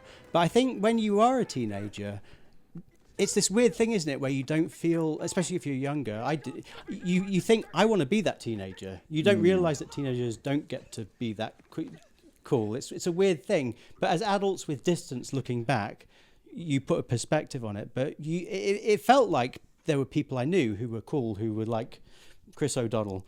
And people at school, the older people at school, you thought this is, people are cool and you want to be them. He looked he looked younger than he was, and that's what plays into it. And it's the same with like TV, like, kids' TV shows where we're watching, teenagers, but they're actually in their 20s, and it's just like, but you kind of fall for it. And like Judd Nelson in The Breakfast Club being 28 or whatever he was, 27. Ridiculous, wasn't it? Yeah. But you bought into it because you recognised that. Because he looked like an older guy, like 2 years above you, who's a bit of a bully, and it sort of fit that. And he's challenging authority, and that's what Chris O'Donnell is doing here. I thought and I think at that time too, when you had like all those, you say those boy bands at the time, Beverly Hills 90210, Luke Perry, all these kind of things. He sort of fit in with that kind of feel. And I guess in the UK, bands like Take That and Boyzone and that kind of thing, it wasn't really. Well, it's interesting when you look at who was going to be cast as Robin, because loads of actors now who are big now all wanted to be Robin. There's Hugh McGregor, there was Alan Cummings had tried out, Gary Daniels as well, who was a martial artist and just done Fist of the North Star, but he was like, even by that point, he'd be too old to be Robin. But then, if you go with the mindset that they're going for a slightly older actor, but he looked too old to even fit that age. But Joel Schumacher, I think, very much early on wanted Chris O'Donnell, and I thought he looks like Robin. I didn't question it. I never thought, who's this guy? I thought that looks like Robin. And I'd never seen the guy before. Yeah, obviously he's been. I think he had been in a couple of movies beforehand. He wasn't this unknown, but I think he fit really well with it. Yeah, and this scene coming up is it's the ultimate trailer shot scene, isn't it? With all the stuff that's going on there. Do you like this scene coming up at the this one here? Oh yeah, it's a great moment. It is trailer fodder when he comes through the roof, very much like in the museum sequence in '89. But I love the fact that Edward Nygma has now sort of trying to pretend to be Bruce Wayne now. And he tries to copy him. He's got the mole and he's got the hair. They've done the hair exactly the same as well. I think it's brilliant, and I think that's kind of the best part of Kerry, when he's not. He's being humorous and stuff, but I think he's trying to sort of play a little bit more straight and not so goofy. And it's a great set piece as well. This sequence, I mentioned before about the split room with Two-Face before, kind of the directing not really living up to the script. This is another area where I think things get lost. So you see the introduction, the establishing shot. Well, it's not an establishing shot. You first see a shot of a band with neon stuff playing. That doesn't match. And in the original script, the idea was that Nygma was kind of dressed like Louis XIV, but in kind of neon meets punk kind of thing. And it's kind of garish. It's deliberately what it is. But it's like a theme. It's kind of like the masquerade in Batman Returns, where everyone's wearing the whole thing. Yeah. And for whatever reason, it's been diluted so much here that you end up with just the band dressed like that and nobody else, so it doesn't make any sense. And I hear people who didn't live through this time too kind of going, and this gets on my nerves, because this is just, and you see some of this with the Stranger Things and all that kind of stuff as well, but with the 80s, but with the 90s, I've heard people go, and I've taught at places where they've said, you've seen like neon 90s night, neon 90, the 90s, nobody was wearing neon in the 90s. Nobody was dressed like that. The idea that, if you were 5 to 8 years old, and your pop culture at this time was Batman Forever and Power Rangers, I guess it would be the neon 90s, because that's what was in the thing. But in music and stuff, it was all kind of grunge and Britpop, hip hop. People were wearing kind of plaid and all this kind of stuff. Baggy jeans and stuff like that. Yeah, you would occasionally see the odd thing. There was a whole saying that there were a gang of kind of, I guess, mini celebrities in New York at the time. If you go online, the Club Kids of New York. And there are some episodes of like Donahue, I think, and maybe Ricky Lake or whatever that you can find. And they were kind of these all-nighter partying young people, and they dress kind of in ways that everyone would look at and go, oh, and the whole thing is they go on these shows and people go, why do you dress like that? Oh, isn't it? They're like, we are who we are, we're living who we are. And they're kind of seen as like the original influencers. But as I said, they were the extreme minority and people would look at them from afar. They were the subject of, people kind of going, oh. If you look at nightclub photos from the 90s, even when you see like all the laser lighting and stuff, which was big at the time, the people dancing, most of them aren't wearing that stuff. There'll be maybe a couple, but most people aren't. And anyway, I feel like this sort of misrepresents the time when people look at it. This isn't what 1995 looked like. But also, the original script had dealt more with the Riddler's technology. and Yes. what he could do with it. And it became these kind of like holograms, or sort of puts you in a different world, as it were. And what we're seeing with these kind of examples of people's wishes and dreams is so sort of scaled back and cheap. Yes. It looks like promos from like the Running Man, where they go, "These guys won the Running Man and they're in Hawaii," like that, you know. Just Or the like, Soul Glow commercial from Coming to America. Yeah. So it's kind of been, and there's an interesting point there, because in terms of the character of the Riddler, what I'd always perceived him as, and what he's been utilised in the video games and so forth, is puzzles, right? It's all he wants to do is mess with, because he thinks he's the smartest man on the planet. He thinks he can outsmart Bruce Wayne. Then we have the opposite character with the Mad Hatter, who puts Bruce Wayne. Or no, not Mad Hatter. No, sorry, it's Yeah, you're right, the Mad Hatter. but it's also the Scarecrow, who will put you in really messed up worlds and things to mess with your mind. And what this is kind of, I suppose, the original script probably feels more in line with Scarecrow and the sort of Mad Hatter vibes, to sort of put you in this kind of twisted world. You're absolutely. I mean, I thought of the video game that you mentioned before, like the Batman video game on the Genesis, where you have that stage of the Mad Hatter, where you've kind of got all kind of holographic stuff or whatever it is around him. Illusionary, it's illusion, basically. Yeah. And that idea of illusion and not being able to tell what's real and what's not. So I think they've kind of got the interpretation of the character slightly wrong. I think with Riddler's motives. And I agree totally that they cheaped out as well. Well, that they should have put. Originally in that original script, Chase Meridian, instead of dancing with Nigma, they have her go into a room, and Bruce is looking on, and she's dancing with Fred Astaire. Oh, yeah. The film was edited, by the way, by Dennis Verkler. I think this whole nightclub sequence, this whole Ritz area, it looks like the movie. It looks like the nightclub from the movie Xanadu, with Olivia Newton-John. Who there was a rollerblades, aren't there? It was a roller skates. Yeah. Well, Joel Schumacher got to do that in Batman and Robin, but it's the same. It's got like a fountain in the middle. It's got neon colours everywhere, and it's got an Australian play doing an American voice with Nicole Kidman, so who's very reminiscent of Olivia Newton-John in that film. But yeah, no. I agree with you on the illusion thing. There's a later thing that happens too. This stunt sequence is great. Here, this is trailer. So Batman's entrance is fantastic, and you sort of buy into it. He's doing a lot of cool stuff, and there's a little kind of nod, I would say. Every time I see it, Raiders of the Lost Ark.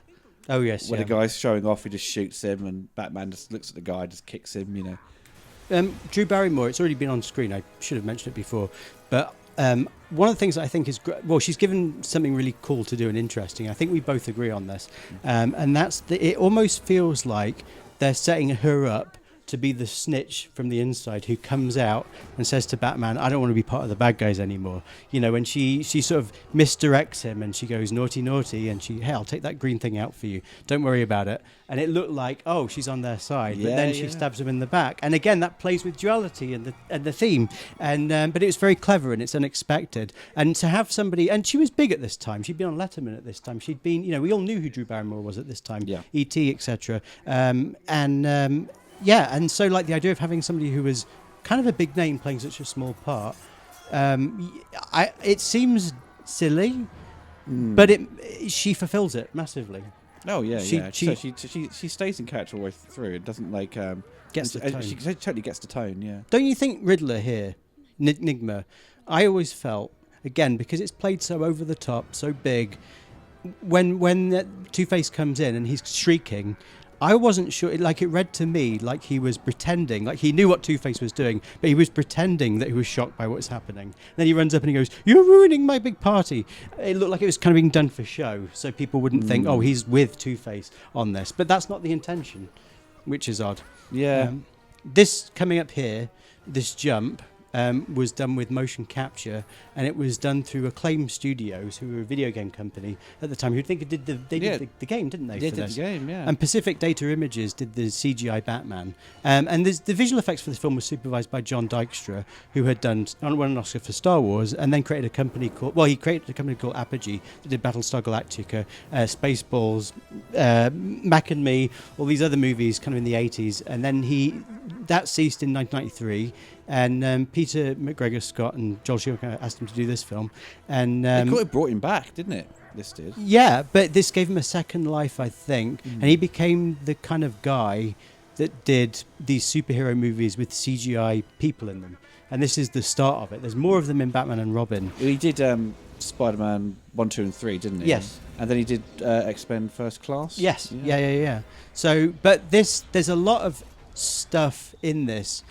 Oh, well, that compositing isn't great, but there's a staggering amount of visual effects in this, and they're a mix of motion control miniatures, and there are a lot of set extensions in the film too. The bridge that we saw that Two-Face lives in, the establishing shot of that is a 3D matte painting, and that was Warner Brothers at this time had set up a company called Warner Brothers Digital Imagery, and please tell us about this shot. Well, I just love that moment when he comes out of the fire. It's like full on, like gothic horror. You know, where the flames behind him, he's staring at him, and he just gets taken out. But yeah, it's this weird, like moments where you think when you're watching it, it's very kind of camp, very high color, over the top, and you've got these moments here where it dials it back, and we're seeing something far more, something Burton would have done, but also it kind of just feels with like, you know, classic horror visually. Yeah. And I know you said like they're supposed to be in the original script. There's like a chase over these kind of the underground. Wasn't it? Which kind of all got cut down. Subway cars and stuff, and they're running. Yeah. You can tell, like, it would cost a lot of bloody money. And I love this moment here. It's quite cool. Obviously, Robin's going to save Batman, and when you see the bat suit kind of covered in all this dust, it brings out the greyness of it. It looks like the '89 suit, and that's always made me kind of chuckle. But the red is very much like what we saw with Matt Reeves. This kind of looks like the end of the Batman, doesn't it? Yeah. This film is not, you know, I could never write this movie off. It's got a lot of stuff in it that's kind of inspired a lot of other, you know, Batman related, you know, items and so forth. And I think this movie just got a bad rap just down to the failure of Batman and Robin. Because when this came out, everyone absolutely loved it, and it was that sort of the summer of, you know, '95 of Batman. I remember even like the same year you had Congo, and I think everyone liked Congo for like a week or two, and then everyone's like, no, that film's rubbish. I know there's people that do love it. I do love bits of it with Bruce Campbell at the beginning, but yeah, this was, you know, and also as we mentioned the Elliot Goldenthal music, we had, you know, U2 providing a song, and Seal. I mean, the album was like massive, so. I'm still going to say. I mean, people have argued with me on YouTube, but I still think the Batman Forever album is better than the Prince album. Yeah. It just seems to sort of the songs are a little bit more varied. Isn't it weird that when they made Batman, they shot it in England, and all that pop music was done in Minneapolis, in America. In this film, shot in America, but most of the pop music's from England. Yeah, the British kind of side of PJ music Harvey was so big in the 90s, you know. It's crazy. Trevor Horn. Well, I mean, actually, Kiss from a Rose was it's already been done, hadn't it? Yeah. It's like a re-release, wasn't it? Yeah, I mean, it would be written for Seal's album, but it had already appeared at this point in the Neverending Story Part 3 of all films. Wow. Bloody hell. So, just kind of different. Oh, this is interesting, okay? In the original script, so Batman enters, and then it's sort of suggested that they have sex. And then afterwards, Batman confesses to Chase. Is this a bit like the moment from the Frank Langella Dracula where he comes to the window? Well, it's gothic romance, isn't it? Yeah. Look at it, with the sheets all blowing the wind, yeah, and dappled lighting and all that kind of stuff. So Dracula gone to... It's totally intentional, but yeah, it's suggested that they have sex, and then after that they sit, and Batman opens up to Chase about his parents and stuff. Batman, and it's interesting. It's really offbeat, and it feels more kind of Burton, the thing Burton would do, I think. Whereas this, it feels like something like when Catwoman and Batman are outside of that kind of glossy bedroom. In Batman Returns, you can see there's a bedroom behind a window when they're outside, and it's sort of suggesting what's going. All that kind of interesting kind of visual stuff. Whereas this is much more straightforward. It's two people talking. Yeah, and it's also, again, Chase is kind of, she can't make her bloody mind up, can she? She's a bit of a... Well, she's chasing after one guy, but, you know, with his duality thing again. But yeah, it seems like... I don't know. I was never a huge fan of her character because she just... even though she's supposed to be a psychiatrist, she just lays out a little bit of stuff at the beginning about really set up the duality kind of theme of the movie. But then she's just kind of there's this love interest who can't make her mind up who she wants to be with. I suppose it's still playing again with the theme, but it sort of doesn't really add much more to it. And I think also we know she seems more like just desperate to sleep with him or be with him. Where Kim Basinger, Vicky Vale, she still got on with her job, but she was just like left confused where she stood with Bruce throughout the film, and she didn't really find her a character didn't find her footing. Well, I like with this that she takes the lead, whereas Vicky Vale, I think after Michelle Pfeiffer's Catwoman, who was so interesting, and then Andrea Beaumont in Mask of the Phantasm. I know it's the animated show, but they were just such strong female characters. Yeah, they needed to sort of reinforce that, and they had agency. And I feel like they wanted to make this as safe as possible, so they got a character that was closer to Vicky Vale. But I like that she's making the decisions about who she wants. Oh, I'm sorry. Actually, Batman, I'm going to go with that other guy that I met. Oh, Bruce, yeah, I met someone already. I like that she's the one taking control. That's kind of fun and funny and interesting. But I think also subliminally when we're watching this, because this is just how they made films at that time, they were quite episodic, weren't they? So you'd have the first film, it was its own thing, and then like Vicky Vale doesn't travel over to Batman Returns. Catwoman doesn't travel over to this, only in a kind of just, they mentioned her quickly. And so we kind of knew, she's not going to be around for the next one, Yeah. You just kind of like, whatever. But that was a bit like Bond, isn't it? Each film, the women don't carry over. But there was, I think because she's a psychologist and because they're so young, there's a great chemistry between Val Kilmer and Nicole Kidman. And I like her being taken. I like the idea of seeing these two different sides where you've got this guy, this kind of millionaire who kind of has everything, who can show her these things that she's never seen before, and then she has Batman who nobody gets to speak to, and she has access to these two, and she has to choose between them. Oh dear, I mean, with Bruce Wayne, the character, I've always thought of it as like he's the guy being a millionaire. Superficially, you look at him, you go, he has everything. He's a butler. He has Wayne Manor. He has all that money. But there he is, sat in the darkness thinking about his parents, which he'll never get back. That moment, reliving that moment over and over and over and over again, and going out and fighting vengeance, and not being able to settle with anyone. So I'm always pleased. I mean, I think maybe Ella McPherson's character in Batman and Robin, I think probably had the least to do of all of the characters. The love interest of Batman. Oh, she was just a waste of space in that film. I think didn't much to do at all as they were written, back then. So he looks back there because he comes back later on, but we don't actually see him make that decision. No. I think just with him turning his head to look back was him Robin unsure about his decision. Yeah, and it's written that way in the original script, which is a bit weird.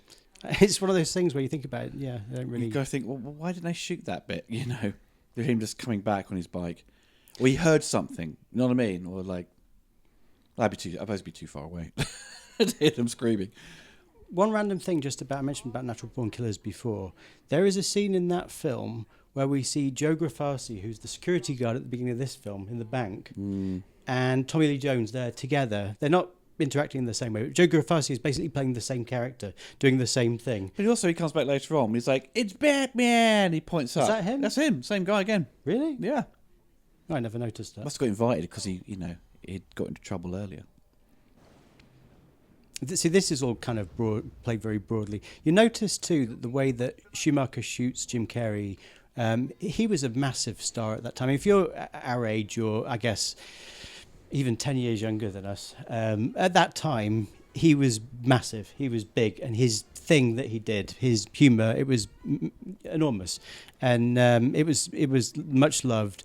I thought in The Mask they got a bit of they did a good job at giving him more of a dramatic performance as Stanley Ipcress, but in this I think Schumacher just kind of went, we don't break what isn't fit. Well, don't fix what isn't broke. Sorry, Yeah. and they Yeah, basically all the time he's got two cameras. It looks like two cameras where he's got just a wide and these kind of very loose closer shots where he just go for it, do it. And apparently Jim Carrey, he'd rehearse all by himself. And he was absolutely, everything you see it's not improvised. It's all mega rehearsed, and Wasn't it Tommy Lee didn't like Carrey at all because he felt I don't know if he's because looking at him as a scene stealer, but he said he couldn't stand his buffoonery or something like that. Right, yeah. Because he was just like too over the top, and obviously it completely clashed with Tommy Lee's Jones's kind you of... needed a straight man, didn't you? You did. But then Tommy Lee's, he's in terms of a straight man, he's straight in terms of like his kind of manic moments where he sort of dials everything down to a point and then it comes like... makes his decision, but he's more just like, again, just cackling away because he's got nothing to do. Yeah. A lot of it sounds like ADR as well, too, doesn't it? The laughing.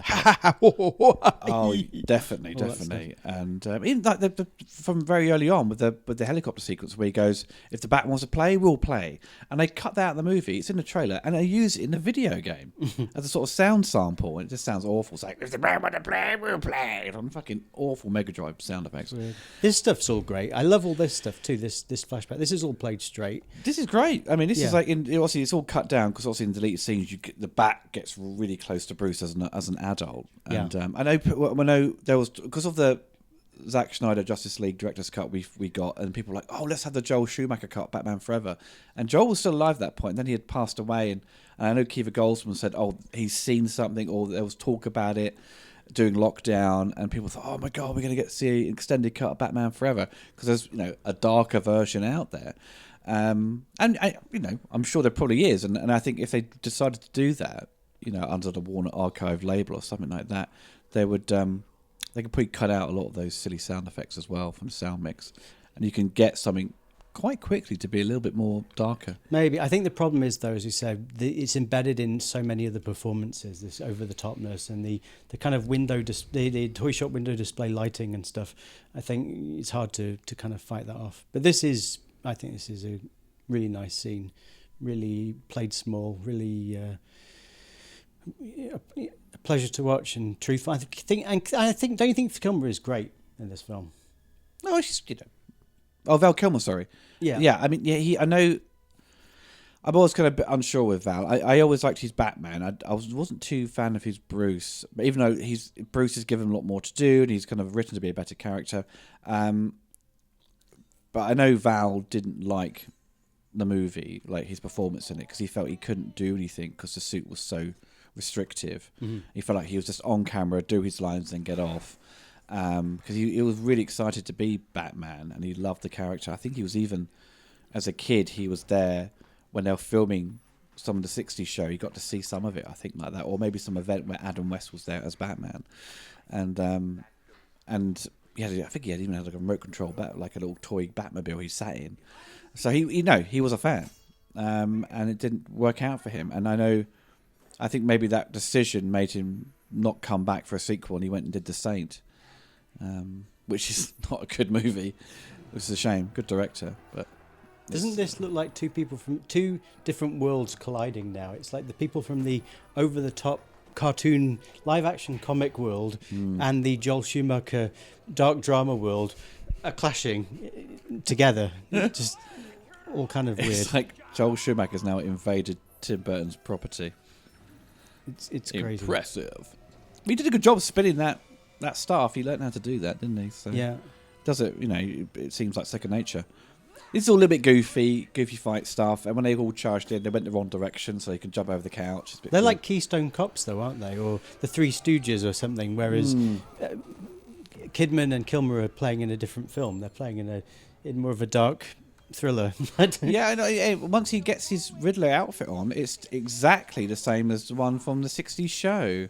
And we kind of, this is where it sort of tonally gets a little bit it goes in the wrong direction, I think, really. I kind of made everyone sort of upset by some of it. But I think at the time, I don't think it was a major concern, because you're watching Jim Carrey, one of the biggest stars, playing the Riddler. He's being kind of funny and wacky, and it just kind of felt like It felt fresh. But I think soon afterwards, you sort of began to think, oh, wait a minute, was that the right decision I should have made at the time? And this is a kind of, Batman Forever is this kind of, it was so there, it nearly got it right to be like the best Batman film out of that bunch. It has a few, like a handful of moments where you think, if I just dialed it back a little bit, it could have been, it could have really worked. But if they had dialed it back, it may have affected its box office because people were expecting certain things, and well, it feels like it's trying to please everyone. It really is, yeah. It feels like there was a meme I saw recently where it was like somebody was making they'd made kind of this metaphor visually of what it's like when everyone gives notes on a TV show. If the executives and everyone gives all their notes, and it was like a pizza where half of it was a pizza, a quarter of it had a whole chicken stuck on it, and on the other side it had like chocolate stuck onto it. And the idea of serving someone that, and I kind of feel like that's what this feels like. It feels like it's got everything, something to please everyone. We're going to be dark and sexy, but we're going to sell kids' toys. We're not going to offend anyone, but we're going to be, we're going to have violence. We're going to have fights, but we're not going to do this, and we're not going to have any blood, but we're going to, just too much stuff. It becomes impossible to make a product then, doesn't it? Yeah. And also, Tommy Lee Jones, Two-Face, would not sit there continuously flicking his coin till he gets what he wants. He'd flick it, if it heads or tails, whatever, he'd stick with that decision. He wouldn't sit there waiting till he got to the point where, okay, I can now shoot Bruce. That's not how his character works. You flip the coin, done, and then you do the next bit. You do something else, And this is a great shot. This reminds me so much of like The Lost Boys, this stuff here. Slow pushing, or Flatliners. Really nice transition. Definitely Flatliners, yeah. Going into the minds of people. I love all this stuff. I love the way that Joel Schumacher shoots this. He's really good with the camera. He's always been really good. I recently watched some of his John Grisham movies from the 90s. Kind of prepped for this. It's sort of weird because you think, well, they're the kind of more adult themed movies made for grown-ups. They're not Batman, but you watch them and they're actually quite formulaic and weird. Weirdly, you could put him in the camp with Richard Donner, where absolutely he can do different genres and not every time he makes a film for it to feel the same. Yeah. Like you think, that's a Joel Schumacher movie. You think, that's just a good movie. You don't look at it like that. He's a journeyman type. Yeah. Like the old studio directors. Yeah. Whereas I think beyond this, from Batman Begins onwards, well, very much now is the style of the writer-director. And I think that, to be honest, is better because it gives you more to say in some ways. I think those films feel more personal in some way. Not to say that you can't collaboratively work with a writer, because there's tons. For example, like Joe Dante's Matinee is written by another writer, but it's very much him in it. It's just an example that might be familiar. But I think that I think at this time it was kind of coming towards the end of the way that those type of films would be done, where you'd be assigned onto a film. You're going to be working on this now. Oh, okay. Like rather than now, it would be, I want to do this. I want to. Here's my pitch of this that I've. Whereas it feels like with this, we'd like you to do this. Oh, really? It's just different. But I kind of agree. But those films, those Grisham movies, they are of another era. Like I can't imagine people going to the cinema now to watch a kind of procedural courtroom drama type thriller. And one of them, the 90s were all full of adaptations of John thrillers. Grisham. Or exactly. And which I kind of miss now, but then you'd probably find that type of movie or things like that on TV, and it'd be broken down to episodes. The 90s were full of it, and I kind of miss that stuff. But could you imagine doing The Client, and while you're doing The Client, you're prepping this film. You shoot this film, and at the end of this film, you're prepping A Time to Kill, which is a 3-hour thriller. And then before you finish A Time to Kill, you're doing Batman and Robin all at once. Whereas now they would they would work solidly for a few years on just the one thing and have gaps in between. I think, and he did. Joel Schumacher ended up, towards the end, he did David Fincher's show, the one with Kevin Spacey, House of Cards. He was a director on that. I think we did 16 Blocks, which is not 16 Blocks. Sorry, what's the one? Colin Farrell's on the phone. Phone Booth. Phone Booth. Sorry, yeah. Which is brilliant, 16 yeah. blocks. That's Donna. But yeah, that was a great movie. So he's just complete. Like, you wouldn't connect the two. No, so much range. He just had so much range. And that's why I kind of always preferred him over Burton. Yeah, well, it seemed more in touch with the humans to a degree, but it is kind of odd that then he imposes this weird Dick Tracy style over everything, which I think is an overthink to try and please everyone. Yeah. And I think it was the right time to bring in Robin, even though I think maybe some could have argued that he could have appeared in a perhaps as a nod in the first one, perhaps, but it was because Batman and Robin were always a thing, and that's what Joel Schumacher said. Robin came along very early on. It wasn't like Batman was just a comic book by himself for years. Robin was always been there, but I think it's always just down to the fact that the 60s show had such an influence on filmmakers and their perception of these characters, and Robin to be just holy hole in the whole Batman. It's just like these silly little kind of one-liners, which are amusing, but it's sort of, you couldn't take it seriously. And finally seeing him, I was really excited to see Robin in this movie. But it's all very quick. It's not long enough, and that's what we want to see, Batman and Robin. But that kind of shit the bed. But I'm sure me and Tim will get to that movie at some point. But, good luck with that one, Oliver. Well, you've done the other ones. You got to continue. There's no contract, Oliver. It's continuity, people. I love how Batman. Every time he flies to Batwing, he's got to go in the tightest corridor with like rocks everywhere. If he makes one error, he'll die. It's like every time he leaves, it's like escaping from the Death Star. It's about to be destroyed. It was always made me chuckle. And of course, when we see Batman cut through the bat signal and to show his return, and Commissioner Gordon's super happy, and he gives him the thumbs up. It's like, how can Commissioner Gordon see that? But I remember being really excited when I saw that bit. He did the thumbs up. I remember as a kid, like, yeah, that's really cool. It'd be funny if Batman had stuck his tongue out at Commissioner Gordon and he'd said, "Don't you do that to me." You'd be able to tell from that distance. I saw that. It's a great shot. That's it.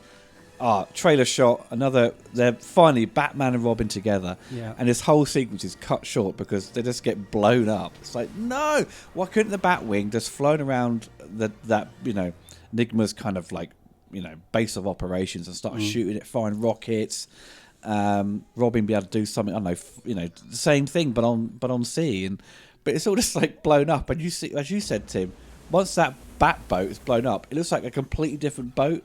Oh yeah, it looks like they went to a scrapyard and just found anything, and then once they blow up, they cut to that.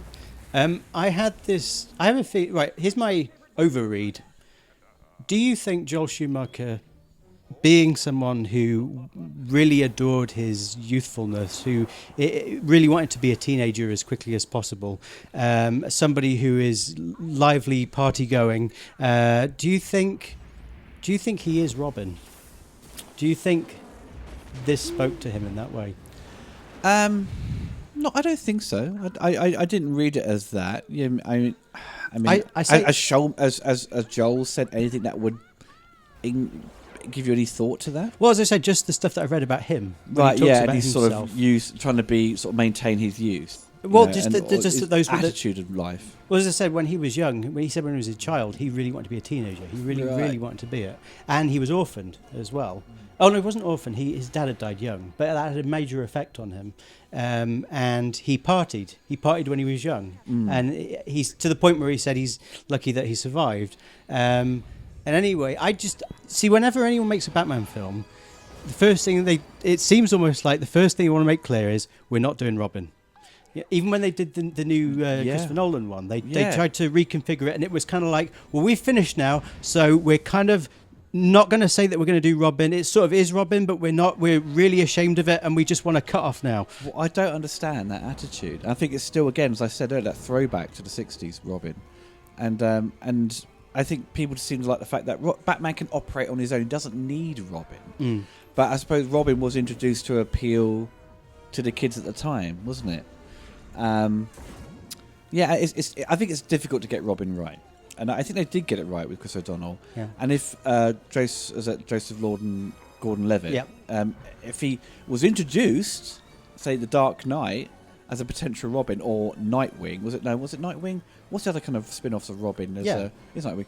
That he could be part of it, because he's young, youthful, but he's also very serious, and he could be another version of Batman. Have you seen the film Love Actually? Oh yeah. So do you remember at the end of that movie? And I think you could probably find this online. I think they stuck it online. But there's a sequence at the end where Thomas Brodie Sangster, he's at an airport. And he's with Liam Neeson. Yeah. And he wants to see the girl of his dreams leave for America. That's right, yeah. And Liam Neeson says, just go for it. And he runs through security and he's chased. And in the final film, he's just chased.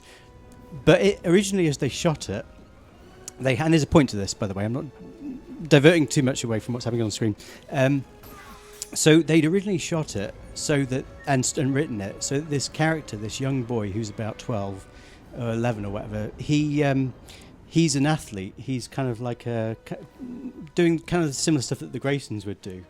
And then by the time they get to the scene at the end, they have him doing all these kind of gymnastics around the airport. So he's like jumping and grabbing and spinning on stuff and doing somersaults behind. But because he's like 11 and he's Thomas Brodie Sangster, who hasn't lived in a circus all of his life, they've had to get a stunt double in who's about 10 years older and many feet taller.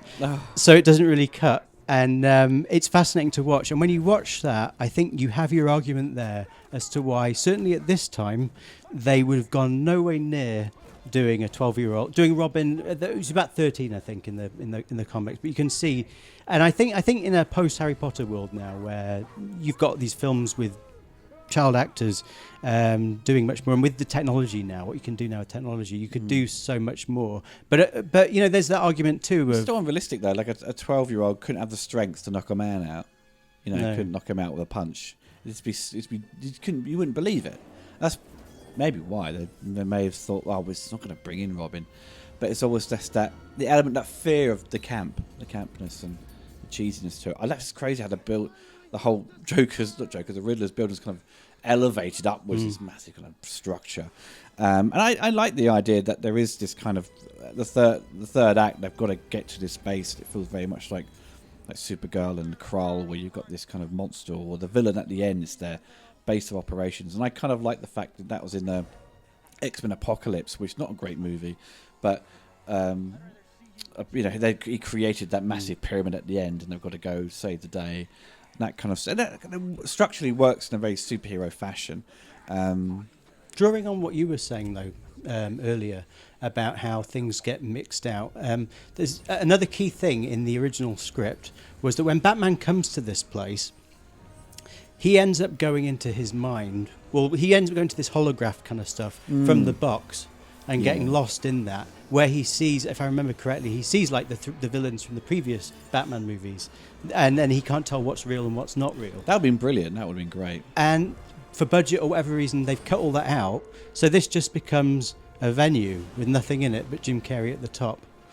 It sort of takes all the meaning out of it, and again, it takes away from what the theme of the film is and everything else. It's before I forget, if you notice, Riddler here, he's on this kind of structure, and it looks kind of like they're like girders, they're like these beams that you kind of see at the top of buildings. And there, you see them in the Batcave, you see them elsewhere in the movie, you see them in Two-Face's place at the top too, and they're used as this kind of design motif. But the most important place they used them is in the circus scene. We're at the top where the Graysons take out the bomb. Anyway, I like that kind of, that there's this kind of visual motive going around of those. And actually, I'm not sure if it is, because I think I've seen them in other Schumacher movies as well, but they certainly add something here, just little touches. There's so much you could talk about in this film. I mean, we're nearly over. There's so much more. You could do a commentary every year on this film, I think. Version 2, version 3. But I do like the fact that, because now he says his voice gets really deep, and he's like, oh, does that bit sort of thing, and it's like his brain's just being warped now by all the sort of that's absorbing everyone else's intelligence. He's becoming more of a psychopath or schizophrenic. I don't know, but it's well, also in this sequence too. It looks like they're on a game show, and they reference that. It's intentional, because the dialogue is very much like he's like a host. Yeah, Which I don't know. I don't really. It seems meta, very meta. It seems like it's there to justify. And Tommy Lee's just standing there doing nothing. Well, he's a henchman. He's a henchman, now, isn't he? He shouldn't be. I mean, he's just as I think just a popular villain as the Riddler. And in this, sorry. And they've also forgotten about what the Riddler really is. You know, he's the smartest man, or wants to be the smartest man in the world, to outsmart Batman. And it's just like this weird kind of game show. I suppose it falls into the fact that he likes playing games with Batman, but we're just given this kind of jeopardy where he has to save one or the other. I don't know. I still wish that Batman and Robin had worked their way up the tower and beaten up loads of thugs. So we had the Batman and Robin moment where they're fighting, not without the pals and the bangs and the mint and poo, whatever it is. But they always spoof in Simpsons with the radioactive man. Sorry, but it needed that moment, and it doesn't have that, and that's sort of yay, Batman, Robin. Also in the script as well, that floor, the whole floor area here, it disappears later. Yes, there was a bit where there's a hologram across the floor. And Batman recognises that before he destroys everything, because that's why he says it's a death trap, because he doesn't know what's on either side of him. And you see it in here, you see it flicker later. Yeah, you see a shot looking down, don't you? It's like the bottom you see is kind of half cut off. Do you think either that's a leftover of the idea, or that is just because it was just like they cut it for time? The floor's kind of like graphically lit, and the LEDs are just glitching or something. I don't know. I think they probably shot it. Didn't have enough money for the special effects, just cut it. This scene, I know that's my guess. This bit here, when he does the blind as the bat thing, and he pulls out the batarang and throws it. You just love the music, don't you? The music, the shot construction, everything, and the reaction shots of everyone looking and being completely surprised. It's magic. I think it's so good. Love it, love it, love it, love it. So good. It is a good moment. There are loads of just beautifully just shot design. Like, look at it here, look. The zoom and everything, and that composited shot, it's so great. I love it. But it's so stupid because the Riddler just sits there and goes, no, and just sits in his seat. Just get out of it so you don't get hurt, and everyone else buggers off. But it's a great, great, great shot. Yeah. I mean, his face goes all wobbly, doesn't it? It's a bit weird, isn't it? It's that 90s CG where they're sort of... but they're really going for it, and they're trying to make a live-action cartoon. I liked it. This shot is great. I love the quick shot you see Batman diving in to save them. It's very sort of a Superman moment, isn't it? Yeah. It's a very objectified shot of Nicole Kidman's stunt double there. This is CGI, all the wide shots as they're falling down. But in the close-up shots as they're falling, basically they built a giant wooden drum and they carved into it these... Riddler question marks, yeah. And then they put like a light inside of it and the smoke machine, and then spun it round. So as the question marks are moving past, it looks like, with the actors in the foreground, it looks like that they're falling down this massive chasm. This music is gorgeous. I love this. I really like this. I know this is improbable, silly comic book stuff, but it's great. And it's really a slow-mo, isn't it? You see the sparks. And it's such a great shot. Robin. That's a trailer shot again. It's in the trailer. Yeah. And it's just like a great moment where he's got Robin and he sort of smiles at him. And just like, see, this should be the music theme of the movie. I'd have this as his main theme. I love it. Oh, it doesn't have the... So triumphant. It's a great moment. But I think it doesn't have the speed you'd have for a main theme. And for him to sort of... And especially when he went through that pod and he landed and took his coat off. Just I mean, that's what you kind of want for the... Just about the shot of the stunt double falling as well. Joel Schumacher had said in his commentary that he objectified... he's been criticised for objectifying the beauty of his actors, male and female, in the past, and he kind of didn't care. I want to ask you, because when I was watching this, I know that people have talked about like the nipples and stuff and the gay subtext of the film and that kind of thing. I want just to hear your opinion on that. I wasn't the sort of the gay subtext. I never really kind of saw it. I mean, I know the sort of the nipple thing. People always talk about. I'm like, if that's all you can talk about to criticise it, it's the simplest thing, and I never found it an issue. And as Joel said, when he showed you the drawings of Batman, especially in the 80s, they all had the nipples and the really sort of not sort of sexualized, but sort of just super muscly and buff. Yeah, and sort of- fetishized. Yeah, fetishized. I mean, it's a yeah. rubber man wearing a rubber costume, for goodness, it's skin tight. Yeah, yeah. And also, Chris O'Donnell had said in one of the interviews that I found interesting, he said before he even took the job, or when he initially took it, the first thing people said is, well, how are you going to deal with playing Robin when he said something like Batman and Robin, there's that gay subtext there, isn't there? So before they even shot anything, and plus some people knowing Schumacher's sexuality, they read into that, I think. I'm the same as you. I mean, in the first Batman film, maybe not the second one because they stylized it so much, but he had like a torso that's anatomically, male anatomically. He had like an 8-pack. Yeah. So the idea of nipples just seemed like an evolution of that to me. Oh yeah, Not so much. Yeah, it doesn't bother me in the slightest. If that could be your one criticism, you need to sort of go back to the drawing board and figure out something else. But this is a great moment though when he's like terrified of Batman. He can see what Batman sees, the bat. It's great, and great Goldenthal music as well. Look at that synth. Wow, that's from Alien 3. Yeah. And you were saying you weren't particularly happy with the miniature, were you? Here, the sort of blue screen miniature. It's a bit blare. It's very theatrical. I love this though. I love the set. I think that's fantastic. It's really. This really was well very done. it's like something like 12 Monkeys. It's sort of weird, kind of like futuresque, kind of run down look, and he looks like Phil Spector, but he's Dr. Burton. I mean, I was going to say before, just as well, there were queer readings of the film at the time. The New York Times did a few paragraphs. What was their sort of examples? Just the relationship between Batman and Robin? Was that it? I never got that impression. It just felt like he was just like, "Hey, I'm going to support you. You need help." Yeah, it was the idea of them just being so close together in age and all there in a cave together. But wait, Robin wasn't really in the cave together. I mean, they could have a few arguments. That was it. Maybe that's what they're deriving it from. I mean, my favourite is the Miami News Times, where there was a film about drag queens that had come out at the same time as Batman Forever, and they were comparing them. And it says. Let's see if I can find it. Heroes of both films are outsiders harboring a secret identity, although most of Wigstock's participants already have come out, while Batman appears to have burst from the strain of concealing his alter ego. So it's valid and it's out there. I'm like you. I didn't take that reading. Similarly, I didn't take the reading at the time, and Yeah. I still don't really see it.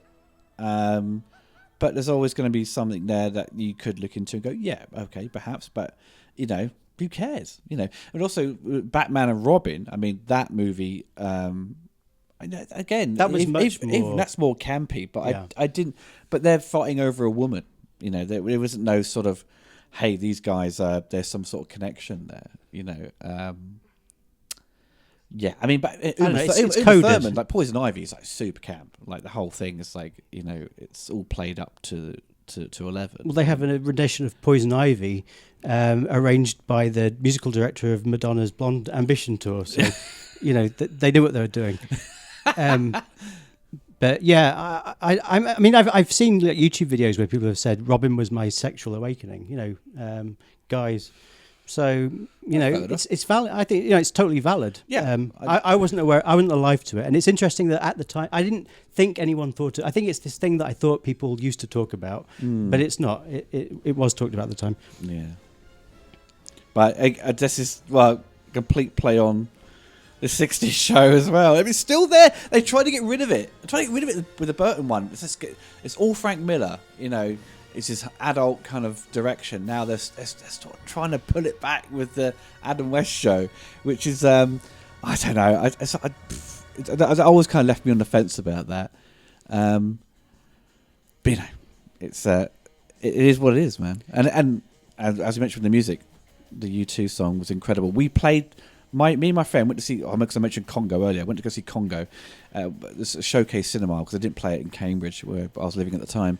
And my mate's dad drove us to the Showcase at Peterborough, and we played this song on a loop all the way there, a 45-minute journey. Yeah. And my mate John, his dad, wasn't particularly happy. Play it again. We were just obsessed with this song. I have the exact same story. I had a friend who came over who's now a video games artist for a big company, and he said to me there was a point where we played it for hours, and I was just like, flip it, turn it over, because it had the Goldenthal score at the end of it. Yeah, and then it just looped. And at one point he just stopped me and said, I love this song. I really do, but do you think we should stop playing it now? I mean, we have played it like for 4 hours or something, and I just pressed the play button. That may be the last time I actually played a single over and over again. You know, it's those times, man. You get it from like what was it? The music shops like was it Woolworths or W. Smith sold music or something like that. Virgin. But yeah, I mean, at the time, I love this movie, and there's still a lot of great stuff in it. It's unfortunate at that age I got the Batman Forever video game for the Mega Drive, and it was terrible, and just didn't live up to the heights of Batman Returns on the SNES or whatever. But it hit the right time. I think at that point I stopped playing with action figures, so I didn't really jump onto the merchandise. You know, there's a lot of it, and far more for Batman and Robin. I think.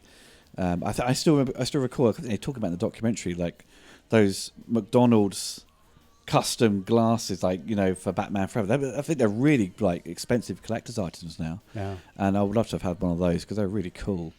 But yeah, it's great because this 4K release they did a few years back where they sort of messed with Batman and Batman Returns with its visual look. They didn't touch Batman Forever, and it still looks gorgeous. And there is complaints where I've said, like, you know, it does look a bit TV-esque and like The Flash, and even, you know, more like Dick Tracy. But it's, you know, it's a visual style that's very unique, and can you look at it either way? You can look at it and go, that looks stunning, or it just looks cheap. It's a weird kind of, like, you could go either way with it. But it has a personality too. All that New York stuff, I think, feeds into it. There feels like stuff has been taken from life. And there's talk often about superhero films now and franchise films in general, where there is a kind of, we sort of mentioned before, there's kind of almost like a monochrome stock look to a franchise. Yeah. It must look like this. Yeah. Whereas you can take whatever you think, whatever you like or dislike, Batman Forever and its visuals, you can take a screenshot of it and go and put it online, and it only looks like Batman Forever.